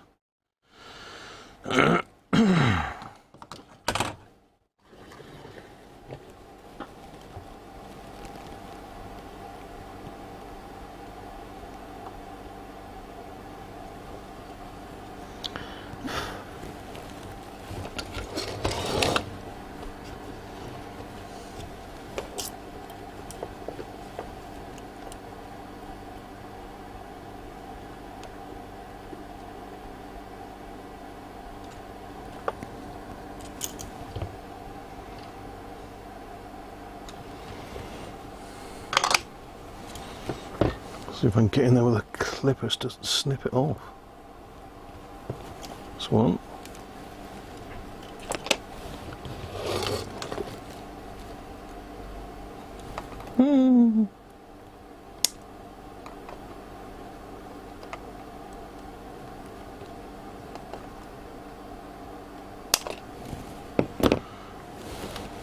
Got it. Where's my tweezers gone again? No, I can't tell me I'll put them back because I'm not that tidy. There's a pair on the floor here, so I'm going to use those for now. Get a bit of wire out. Right, let's push a button.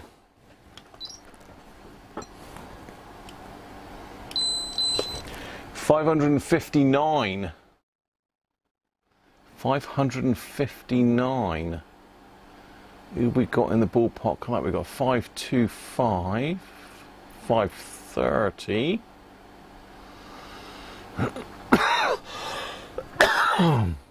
Gavin, 530, closest. So it's an Orion cap, that one. Not massively out.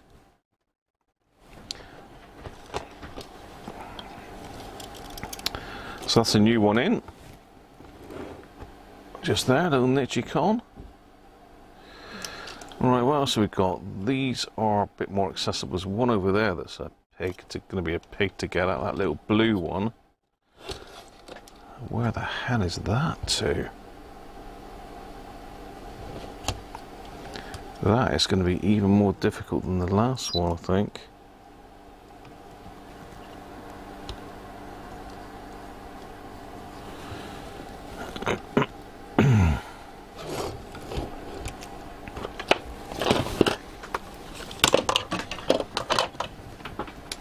Right, there's a little blue one, little blue, in underneath this switch. Just there. That one. Literally smack bang in the center of that switch. Where the hell is it?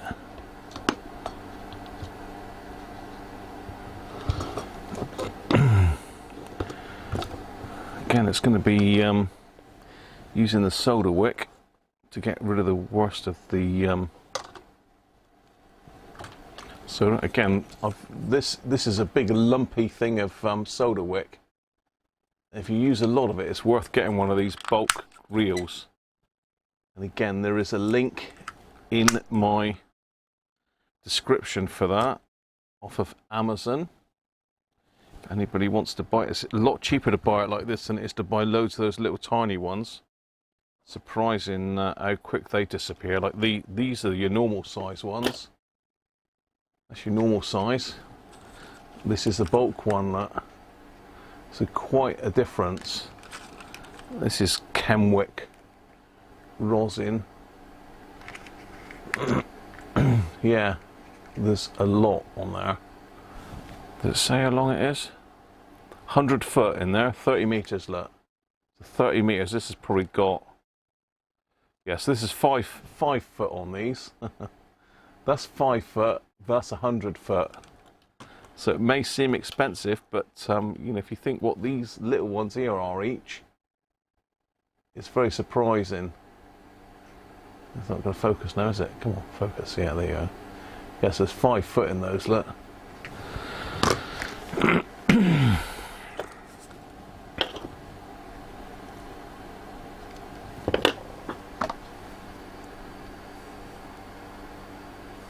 Yeah, it's not bad, it's not bad. It is out, but 20% is probably all right for a cap, isn't it? So it's not a game changer, that one. Get this light down a bit closer because I can't see it underneath here now. I think. Can I get the wick in from this side?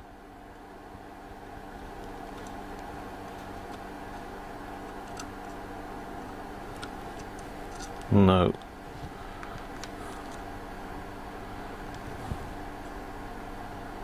I think it's there.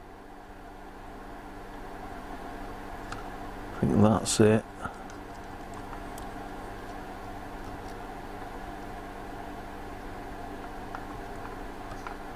So yeah, if you're doing a lot of desoldering, it does pay to have the decent wick.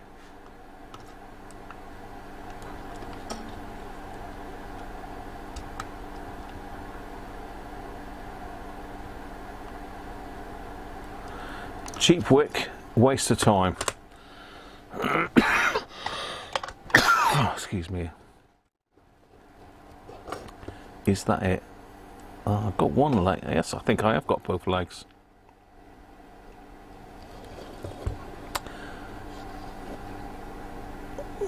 So that's a positive there.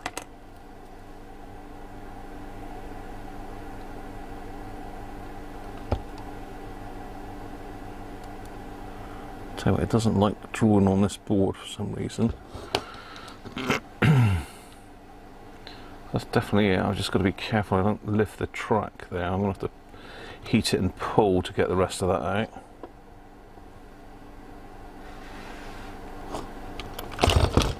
Got it. There she blows. Nasty little thing. Now that's a Trojan. 30 microfarad. 30 microfarad Trojan. So there's have to be a 33 going back in there, but what do you think that one's going to be then?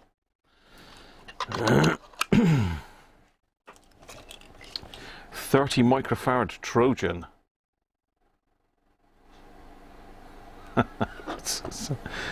Oh dear. My mind's wandering again.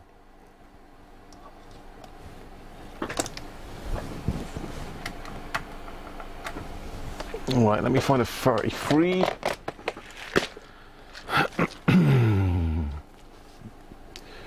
33.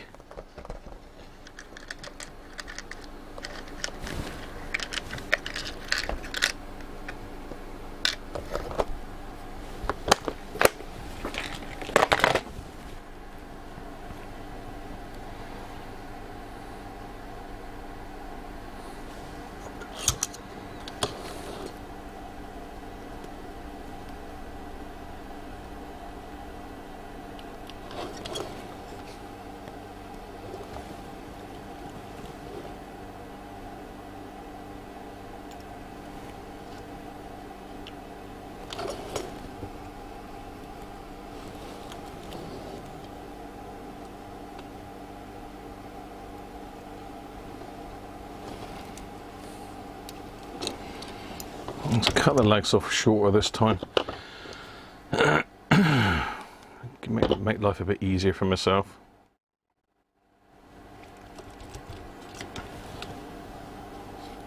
One of these is going to be way out, I can tell you that. Whether it's this one or not, we're now in the amplifier stage, so this is in the driver stage by the looks of it. So I'm going to solder that in while you're having a guess there.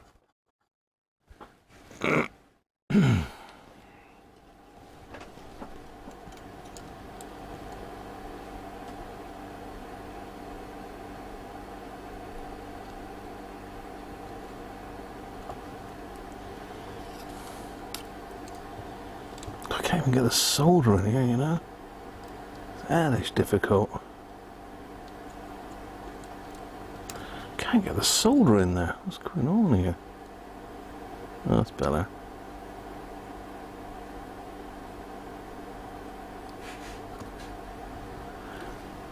Right. Hopefully that's got it. Yep. Right, how are we doing on the gassing then? Let's just cut that one off.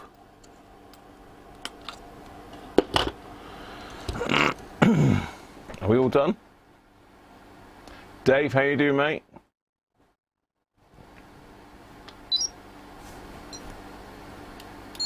Oh, look at the ESR on that beauty. He's reading 46. Not the best name for a cap Trojan. Okay, so Chris says 40, that's closest. 56 is too high. 42, Sandra, closest so far. 47.5, Anthony. 45, Gavin. I think it's Gavin, isn't it? Thanks for subscribing, Don Boo. And welcome, mate. Hopefully you enjoy the madness. So yeah, ESR is off the chart on that one. That's almost a resistor, that one. Well, it is a resistor. That one is kaput. So that could well have been the one that's dragging the audio down. So I've done the two hardest ones, so the rest should be easy, shouldn't they?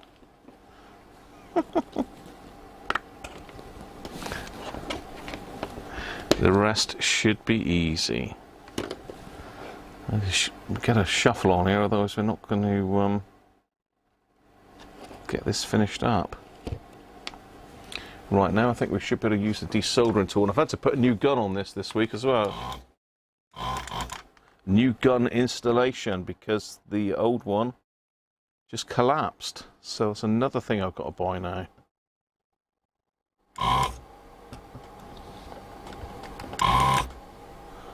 That must be the other one there. Is that it? Yeah, much easier when you can use the desoldering gun, isn't it? That one's got some of the nasty. This is 1,000 microfarads at 16 volts. And the negative is that way. Let's just draw the negative on there. So 1,000 microfarads then, will I find another cap? 1,000 microfarads. Any major dude? How you doing, mate? Trojans. I thought they were things to stop you getting pregnant, to be fair.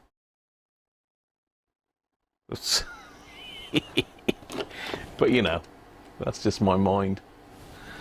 Right, so 1,000 microfarads. Let's see what we can find to replace that with. 1,000 at 16 volts. What have we got there? 1,000 low ESR. 25 volts. The size difference.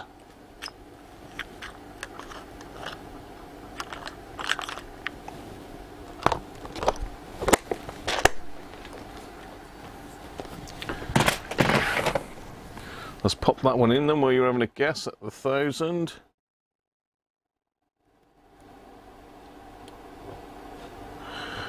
Now, these are a brand that I don't use very often because they did have a bad name back in the day, but a lot of reputable repairers are starting to use them, so I've got some which I've tried, and so far they've been pretty good, to be fair. And that's the good old Chong, but they're not the normal Chongs, they're the low ESR ones.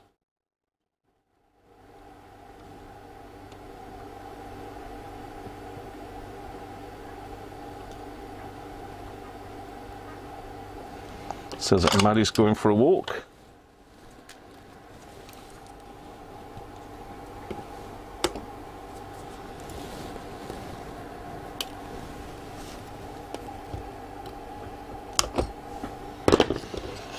That's that one in.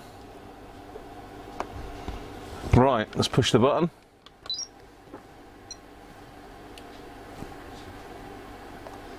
Ooh, 1308. 1308, 1325 for Anthony. Very close.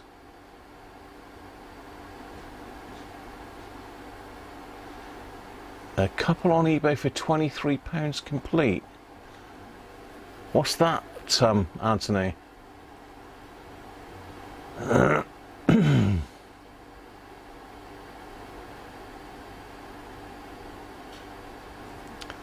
So 1308, 1325. No, it's Anthony, that one. Yeah. Yeah, I believe that's Anthony, unless anyone knows different. But yeah, that one's a fair way out as well, but it's not a crazy ESR, so that wouldn't have been a game stopper. The other one's worse than that. So we got one just here. Again, I've got this ganky glue all over it.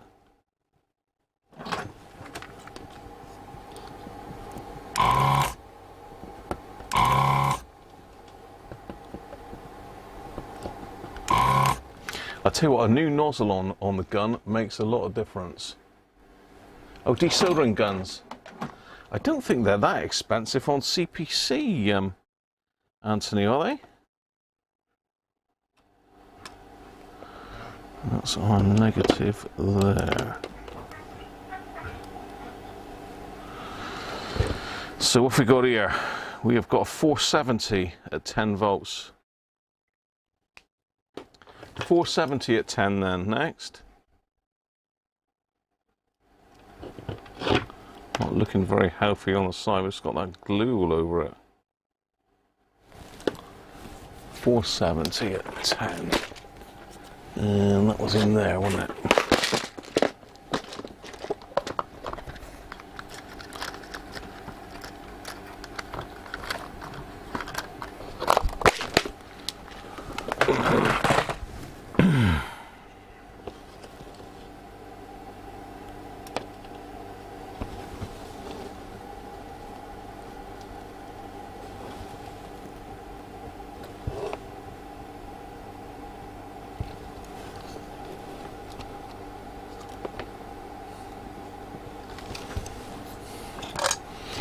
Solder that one in. Eyes down looking. That's where Mrs. Cruncher's going tonight, is to the bingo. Bingo with a difference though. Because it's apparently it's drag queens doing it. So I'm not sure what's going to go on there, but apparently it's quite a good night out.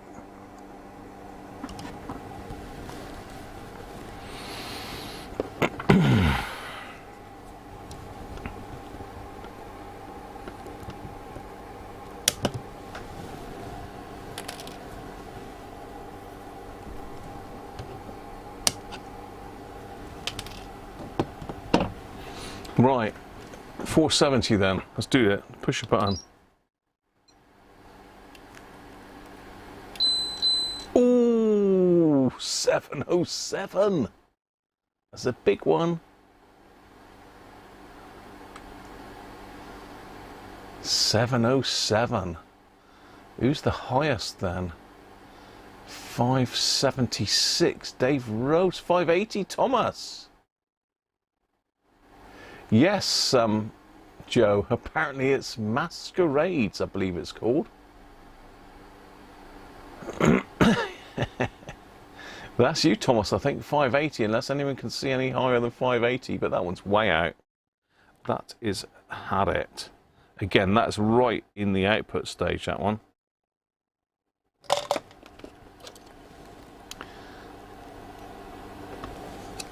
In fact, yeah, that is actually linked to the output transistors, that one. So our schematic, that probably is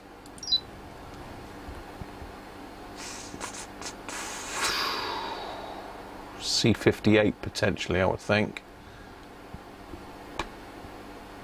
Yeah, that'll be C58, I expect. And right in the output to the, I reckon it's that one there. It literally is attached to the transistors. It's got to be that one because we've got the audio transformer there. What's it's after that. It's not this one because I think that's the 1000 there across the supply, and that one wasn't too bad, was it? Yeah, this is the output to the speaker alert. So that would certainly cause the low audio on it for sure.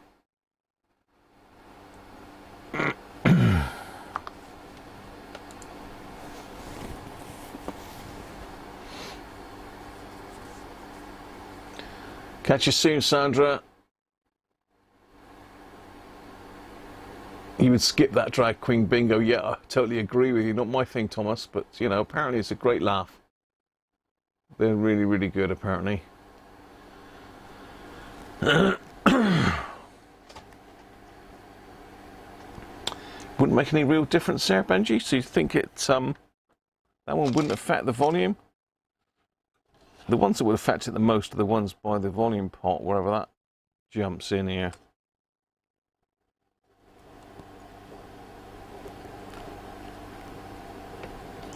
which is probably these down here, I would think. Especially that little 10 microfarad there. I bet that one's a naughty little thing.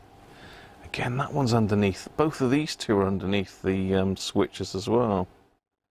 Got to be done next, haven't they? Not quite as bad. I think I can just about get to them. I don't know if I can get to them without burning anything, mind you.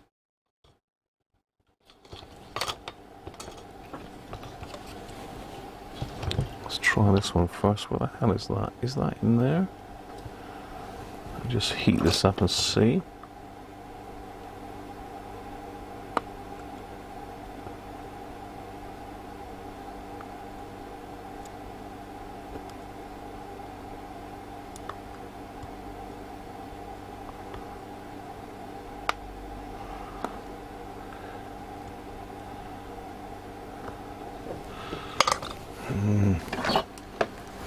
Very dodgy.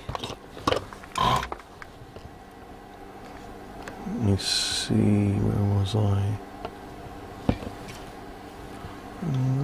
Is it that one? No, maybe it isn't that one then. This is really difficult to work on this. It's like a rat's nest of wire everywhere here. It's all in the way of where you want to go.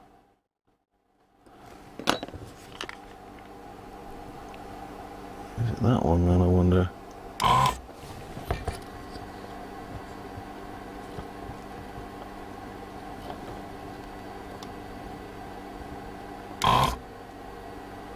No, it's not that. Nope. Where the hell is it? Is it back there then, perhaps? Is it that one? No, that's definitely it. That's one side of it. Is that the other side there? Yes, it is. Got you, you little monkey.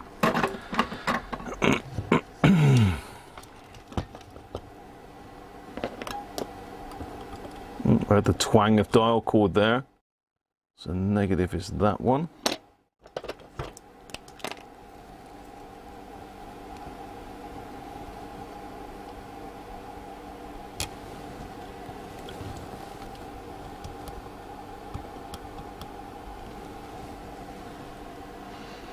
A 10 at 10, 10, 10, 10, 10 till we do it again. I think I've got a severe shortage of 10 microfarad capacitors. That's crazy because I ordered a load of caps the other day.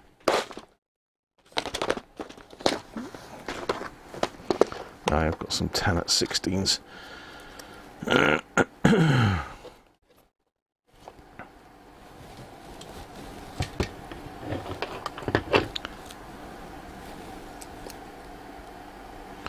I reckon this is the culprit, this 10 microfarad. I reckon 'tis.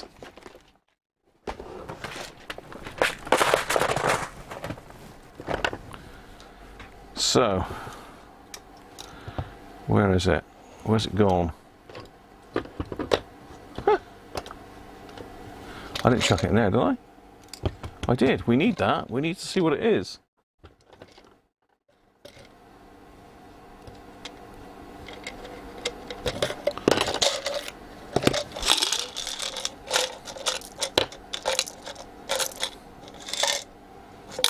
Sod's law is the very last one to come out of that.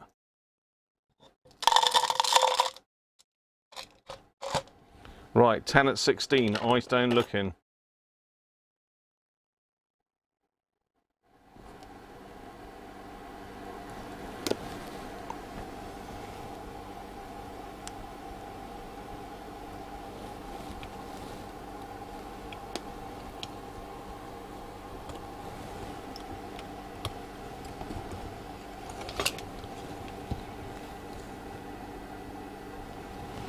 I must remember to put some solder back on the other ones as well.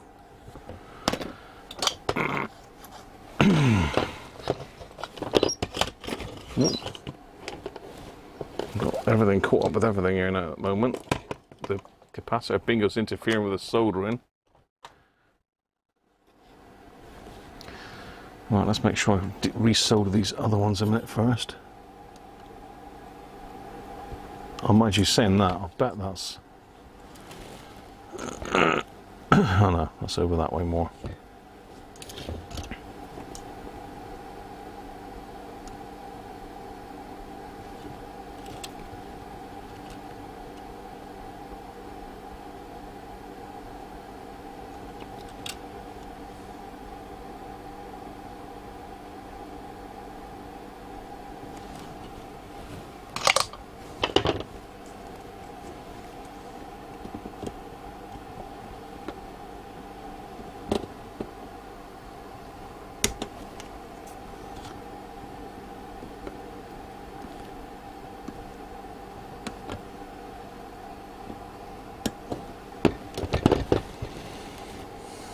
Okay, 10 at 10 then, 10-10, what are we thinking?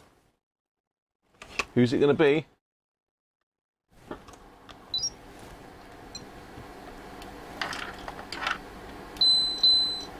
Not measured. Oh dear. Oh, hang on, it did measure it that time, but it's massive ESR.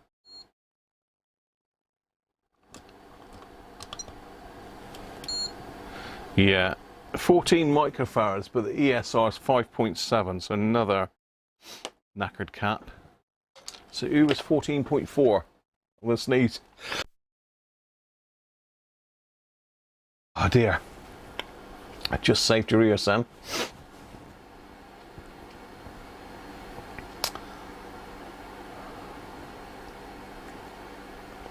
You missed loads, Rob. Where have you been?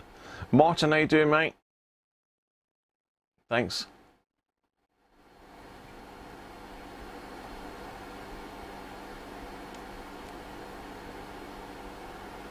Derek's 15's got to be closest, isn't it? Yeah, Derek. Well done, Derek. Right, we're approaching. Oh, hang on, there's another one over there that I've missed.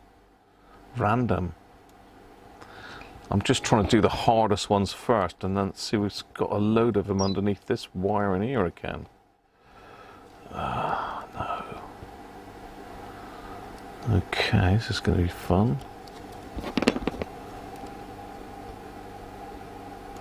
Tell you what, I mean, that's not me that's done that. There's lots of solder everywhere on this. No, where are we now? We're up here. I reckon it's in there. In this mess, and we've got a wire barely hanging on there. That's right there.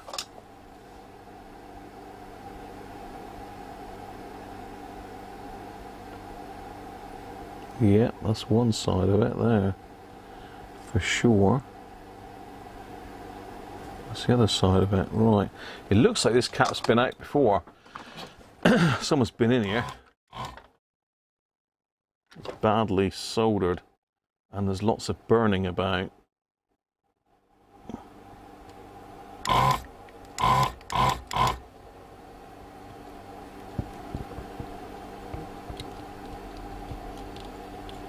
That's definitely out. Can I get in there without burning that? It's already burnt, to be fair, but let's not burn it anymore. If we can help it.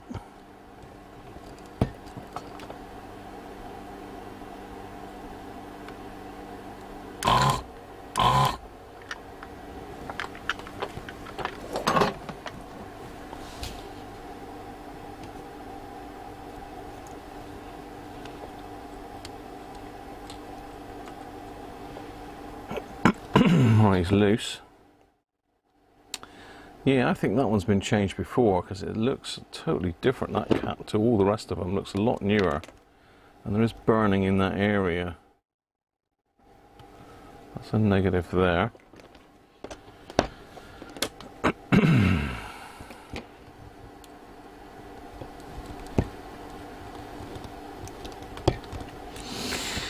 This looks like an RS cap, but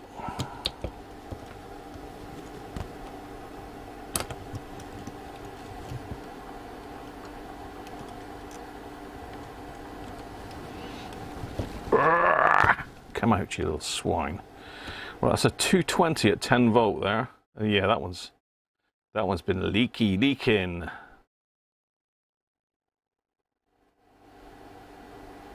Don't know what brand that is, but that one's been changed. But there's green on that. So 220, 10 volts, eyes down.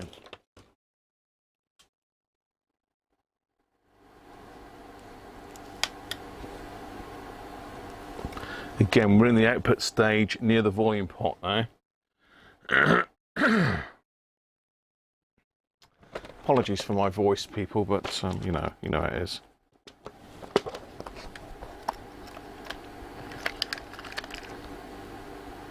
$220 at 10. Did I say?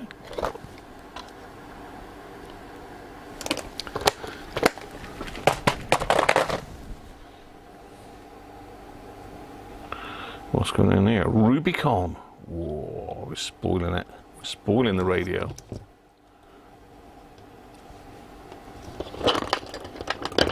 Yeah, there's some dodgy looking soldering going on in here, so I think that one's been changed in the past, but it's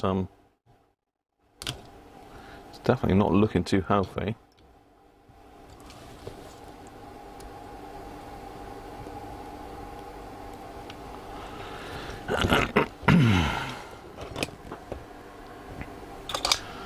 Right, let's see if I can get in there and solder it. I'll tell you what, this brass wool stuff, maybe I'm not using it right, but I keep dragging it out of the thing.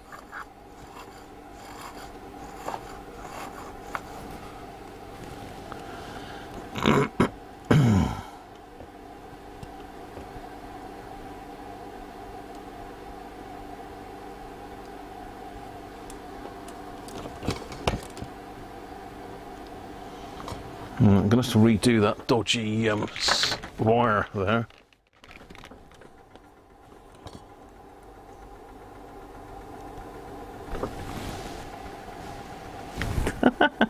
Just twang the arrows.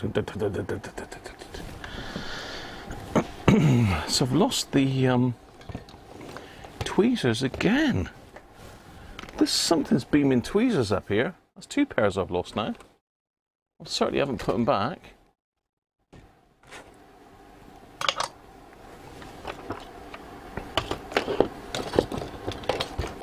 How bizarre. They must be just falling everywhere on the floor, but no, still can't see them. That's crazy. Let's get another pair then. Tweezers number 3 coming in.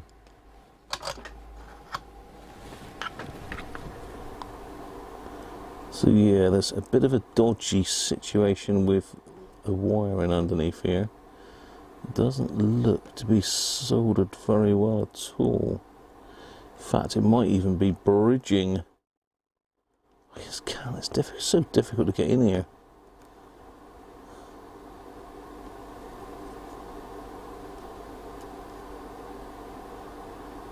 Well, that's okay now. Right, fine. That's good. Up here with that.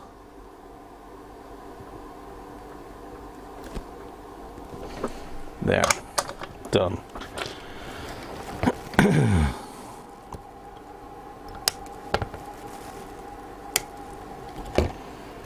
Right. 220 then. Coming in. 238. Oh, well, maybe. Wasn't too bad after all, but it's definitely got a corroded leg on it. 238 then. Who's closest to that? 250, Chris. 250, Chris.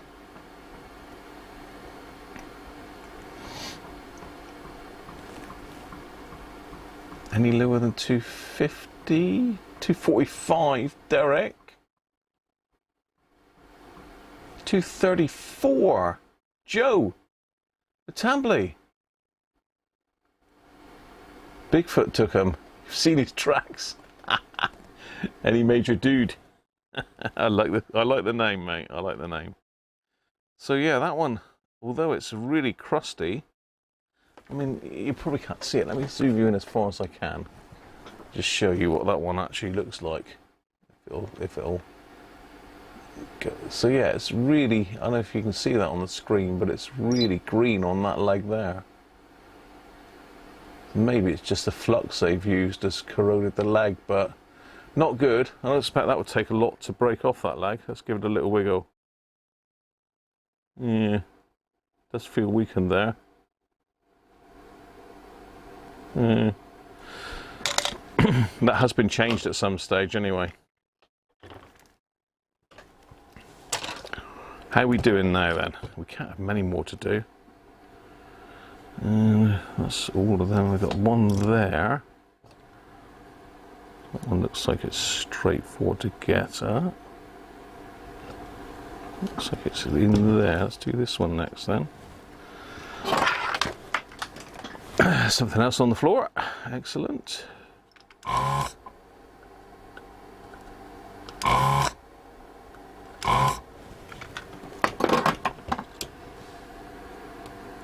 First go. So the negative is that one.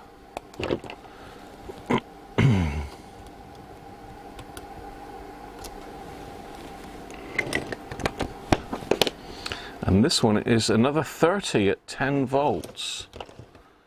So 30 at 10, people.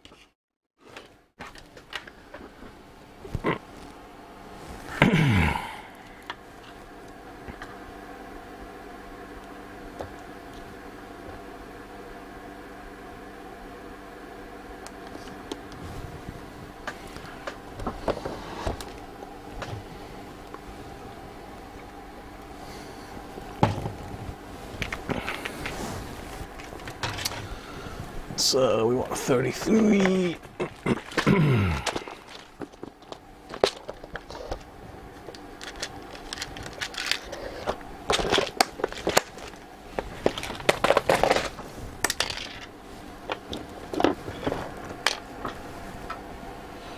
Found one of my tweezers.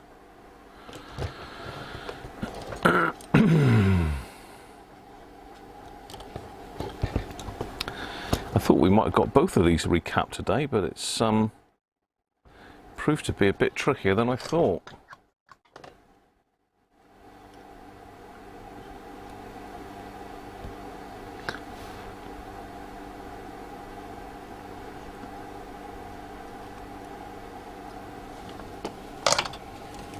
Right, how are you doing on our 33 then?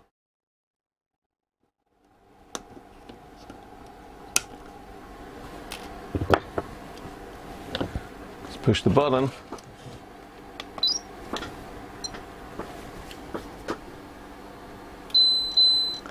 In circuit leaky. Hang on, let me just make sure the leads aren't touching. Leads might have been touching on that one. Oh. Hell. Try that again.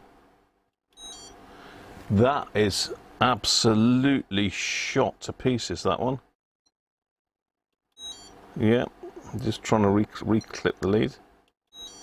Yeah, not measured. No likey. No likey. Anybody got that one open then?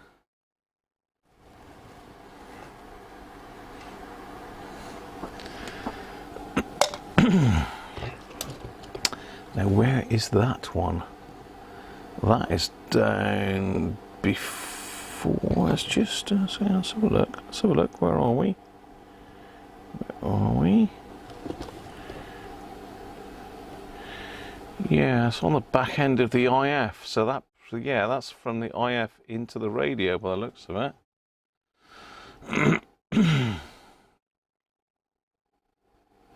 So it looks like we've only got one cap left to do. Are we going to have time to get this one done and get the radio back up?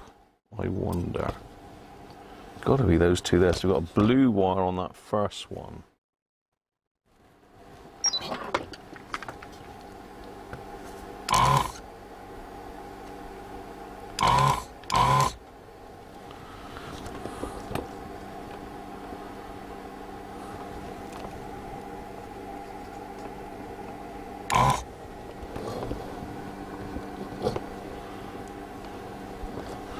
It might be that one actually.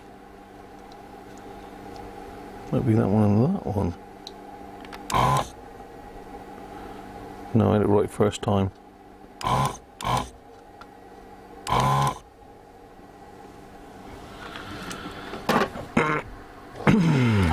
Right. This is another one of these little 10 at 10s, I think. So the negative is that one.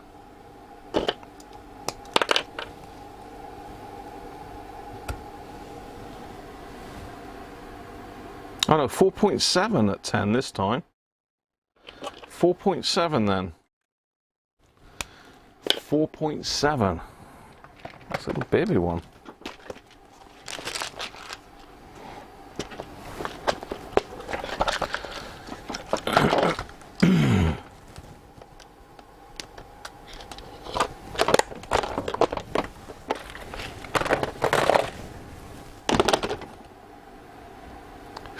.7 then.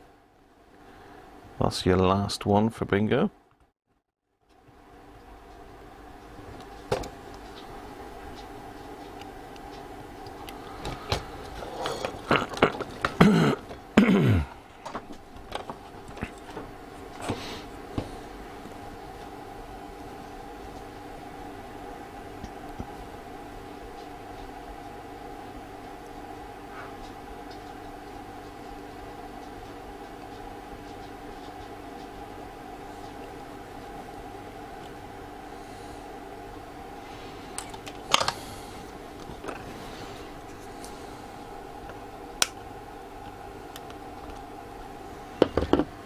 Pinged off inside the radius somewhere. Oh, there it is. Cool.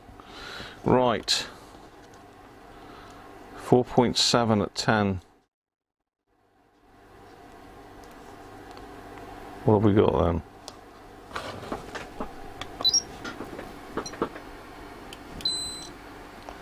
Eight point 8.89 with a high ESR. 8.89. 7.3 pretty close. Andy B. Is 10 closer than 7.3? I think 10 is closer, isn't it? I did that a bit quick then, but apologies. But I think that's a toss-up between Anthony and Andy. I think it might be closer to Anthony.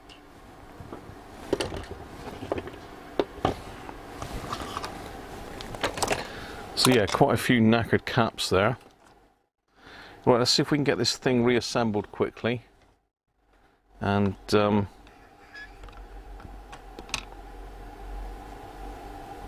get it back on the air. I'm going to squirt some switches.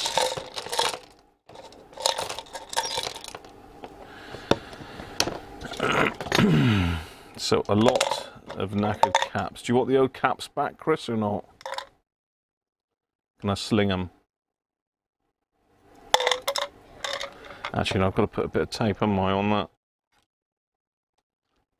to hold that lot down out of the way. See if I've got some nasty tape up here.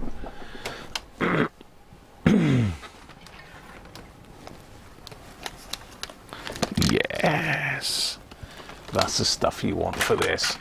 Real sticky. Original duct tape. Let's have a bit of that on it. That'll sort it out. Sort it right out.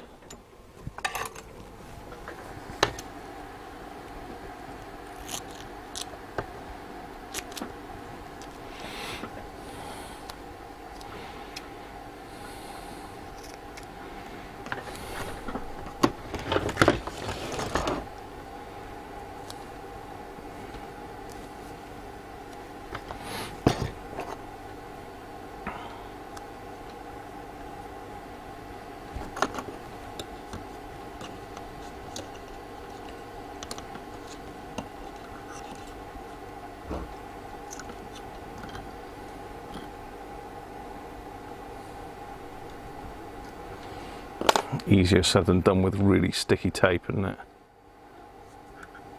Yeah, wait, there we go.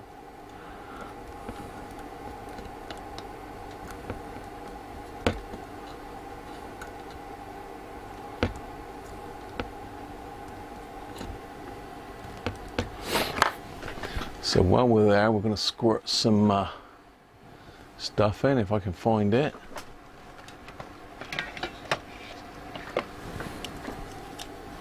I'm going to treat it to some deoxit, look. Whoa. You would like the caps, no worries, Chris. I do sometimes put them in stuff, but I forget 9 times out of 10. It depends who I'm doing it for, really. Right, so I can see the back of the switch, so it's easier to squirt it in there than it is to try and squirt it.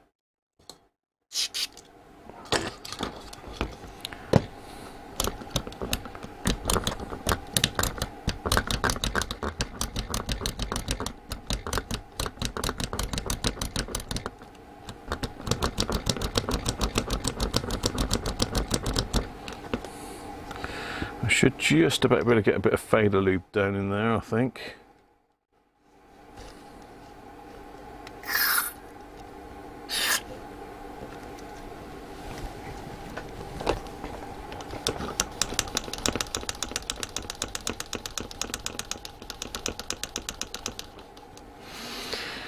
Well, that's not done.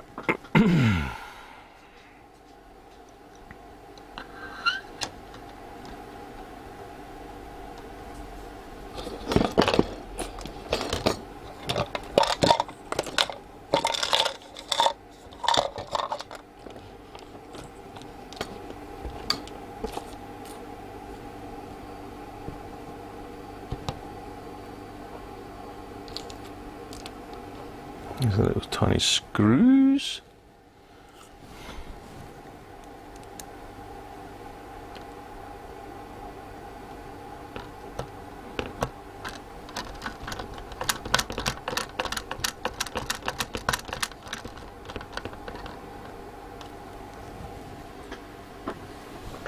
It's reassembling now. Danish, thank you very much, Paul, for the tip. Gotta make a big difference, doesn't it? You got that sitting by your mouse. It's good stuff. It is better to have buy the original stuff. People copy it. There's a lot of cheap brands about, but that Gorilla tape's pretty good, though, to be fair. Gorilla seem to be making some pretty good products at the moment. Their wood glue's very good.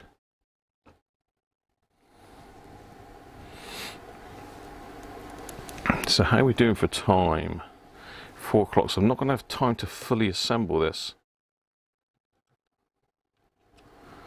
But I should be able to hook it up. Shouldn't I? For a test.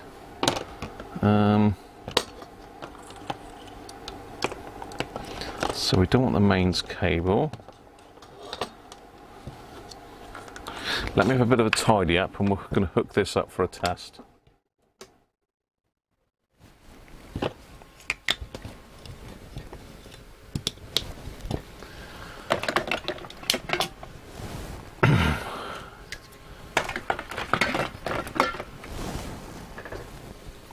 Never got to try the 12 volt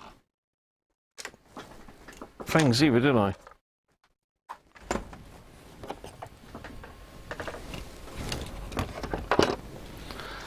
.12 volt soldering iron. Oh well. I've still got another radio to recap yet, but probably won't bother doing that one on camera because you've already seen it now. And actually that one was a bit louder than this one, so this was the worst of the two as far as loudness went. Okay.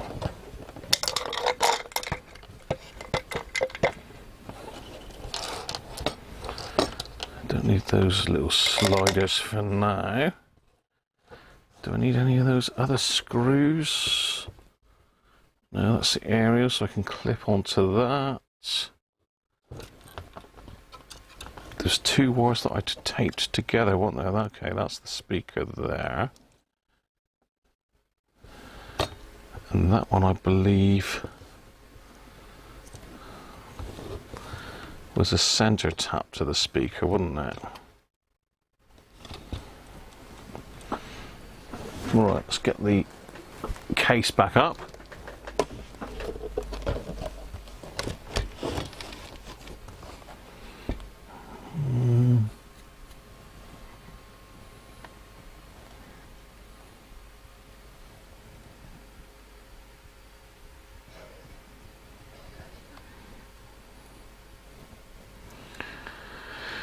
So that was attached to there, so that one was attached to there. Right, I might be able to just clip lead this up. Let's have a look what we got here. 2, 3 leads.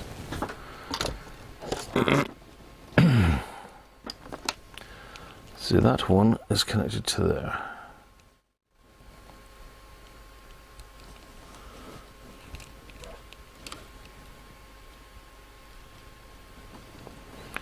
That one.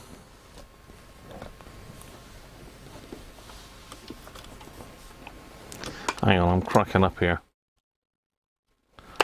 Don't mind me. Carry on talking amongst yourselves. Well, that's that one. The red.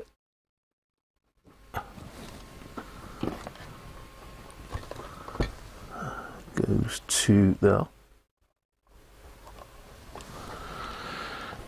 Let's drop the other lead.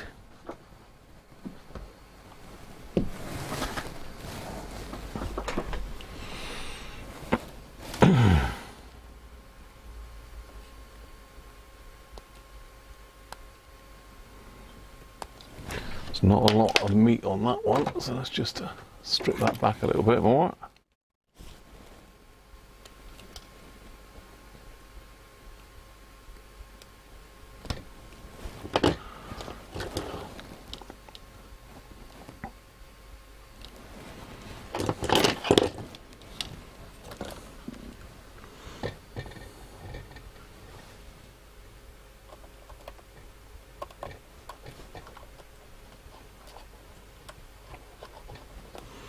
Well, that's the negative anyway.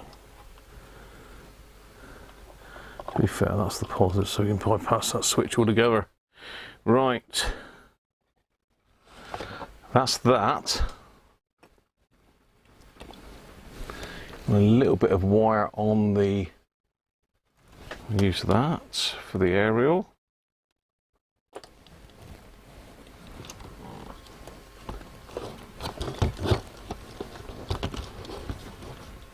Let's get it so as it's in one piece.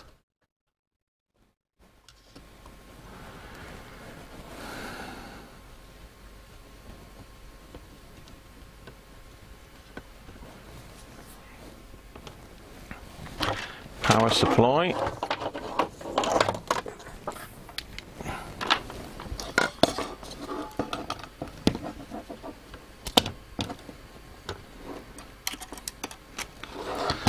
Turn the volume back down low.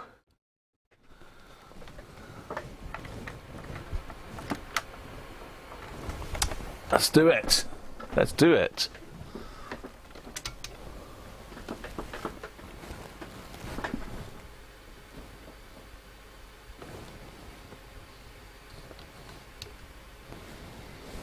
Okay, where are we?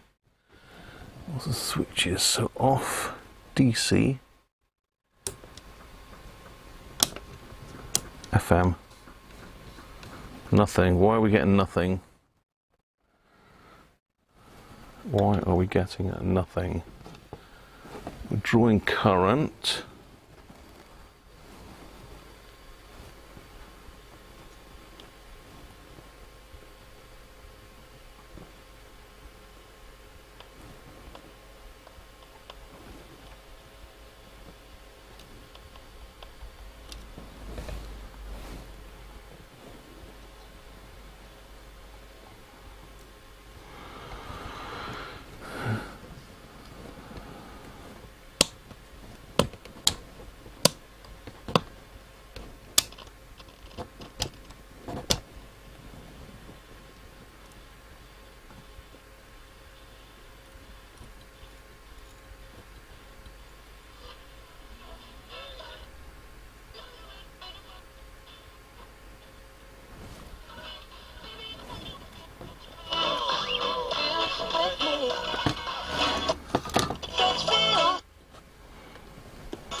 It's not the best aerial, to be fair.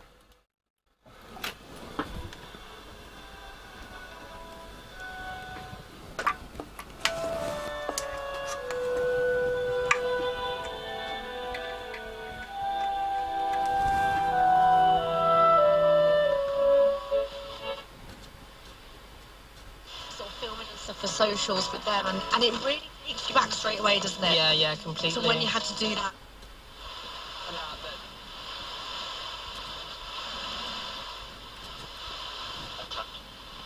Character to characterization that I have, which leads me to.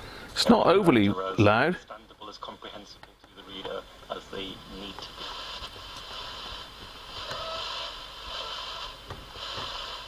So, station to station tour is you can gig in 3 years.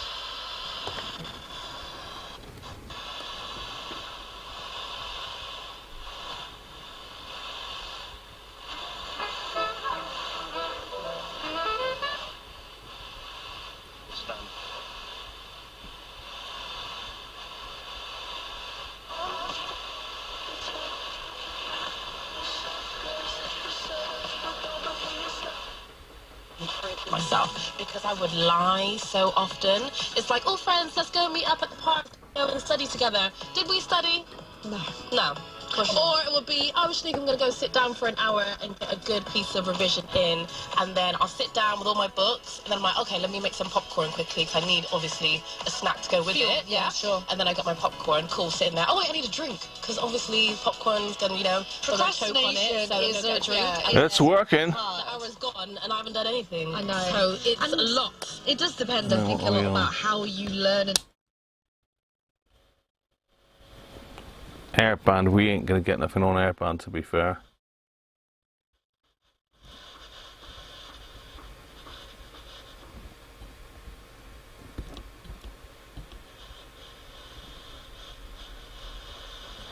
Yeah, we're going to get anything on airband in here with my little tiny aerial attached to my microscope.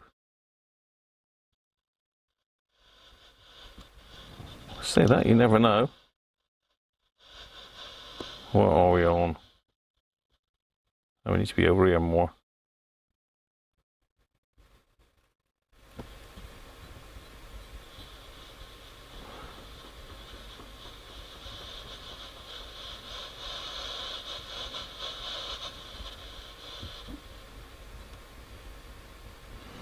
No, I mean that's in the amateur band there, 145.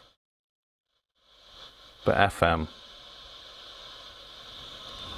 AM? No, so we've still got issues with this. We're not out of the woods yet. We are louder. But something somewhere's not right here. We might have one of the transistors down in the IF because it should be a lot more sensitive than that.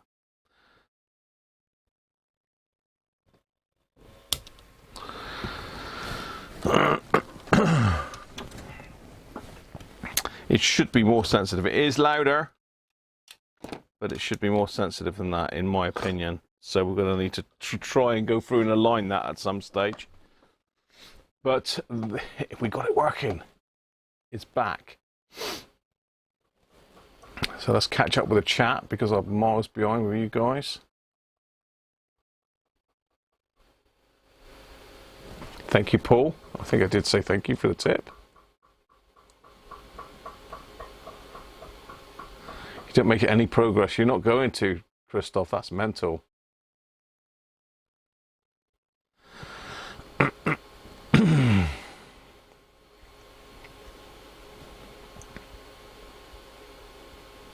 Mike, how you doing, mate? Inside a radio, yeah.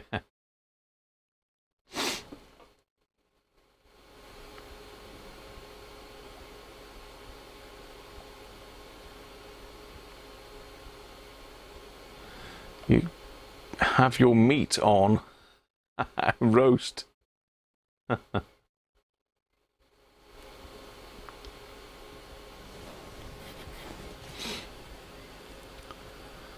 390s, R390.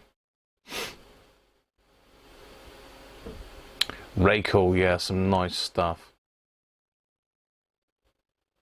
No, it's somebody's been in there and twiddled it, I suspect.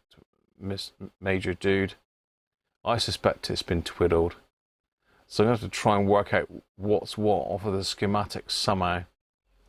Airband, yeah, you're not going to hear anything really on an internal aerial like that. Literally, I've got it just clipped. You can see I've got it clipped onto the microscope there with a couple bits of lead, so it's not great. It is working though. FM is a lot louder than it was before, but it's just not very sensitive. It's deaf. So I think, I mean, it doesn't look like these have been twiddled. It doesn't look like they have, but you can never really tell.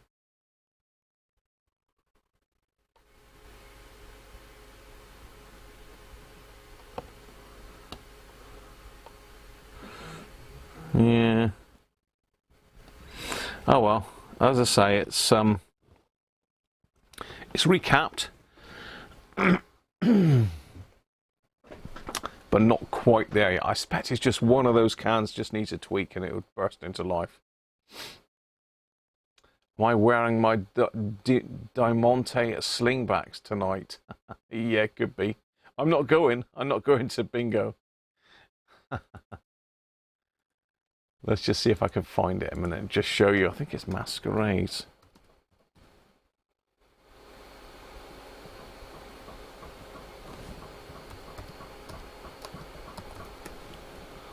Masquerade Barnstable.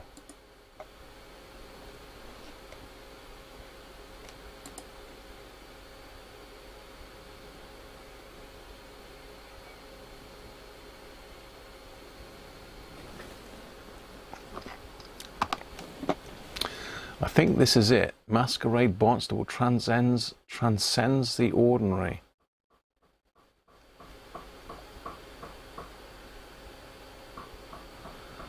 So this is what Mrs. Cruncher's going to. April Drag Bingo.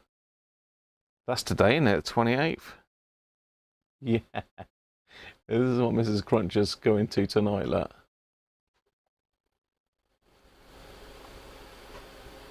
$28 tickets still available.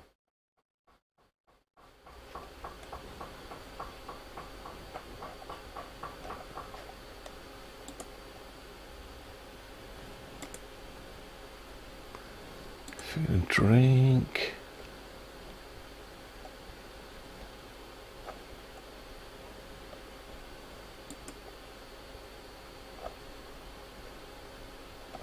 So there you are. That's what Mrs. C's going to tonight. So I'm going to drop her in. So that's pretty much it. I have got to go because we need to be gone really by about 4:30. So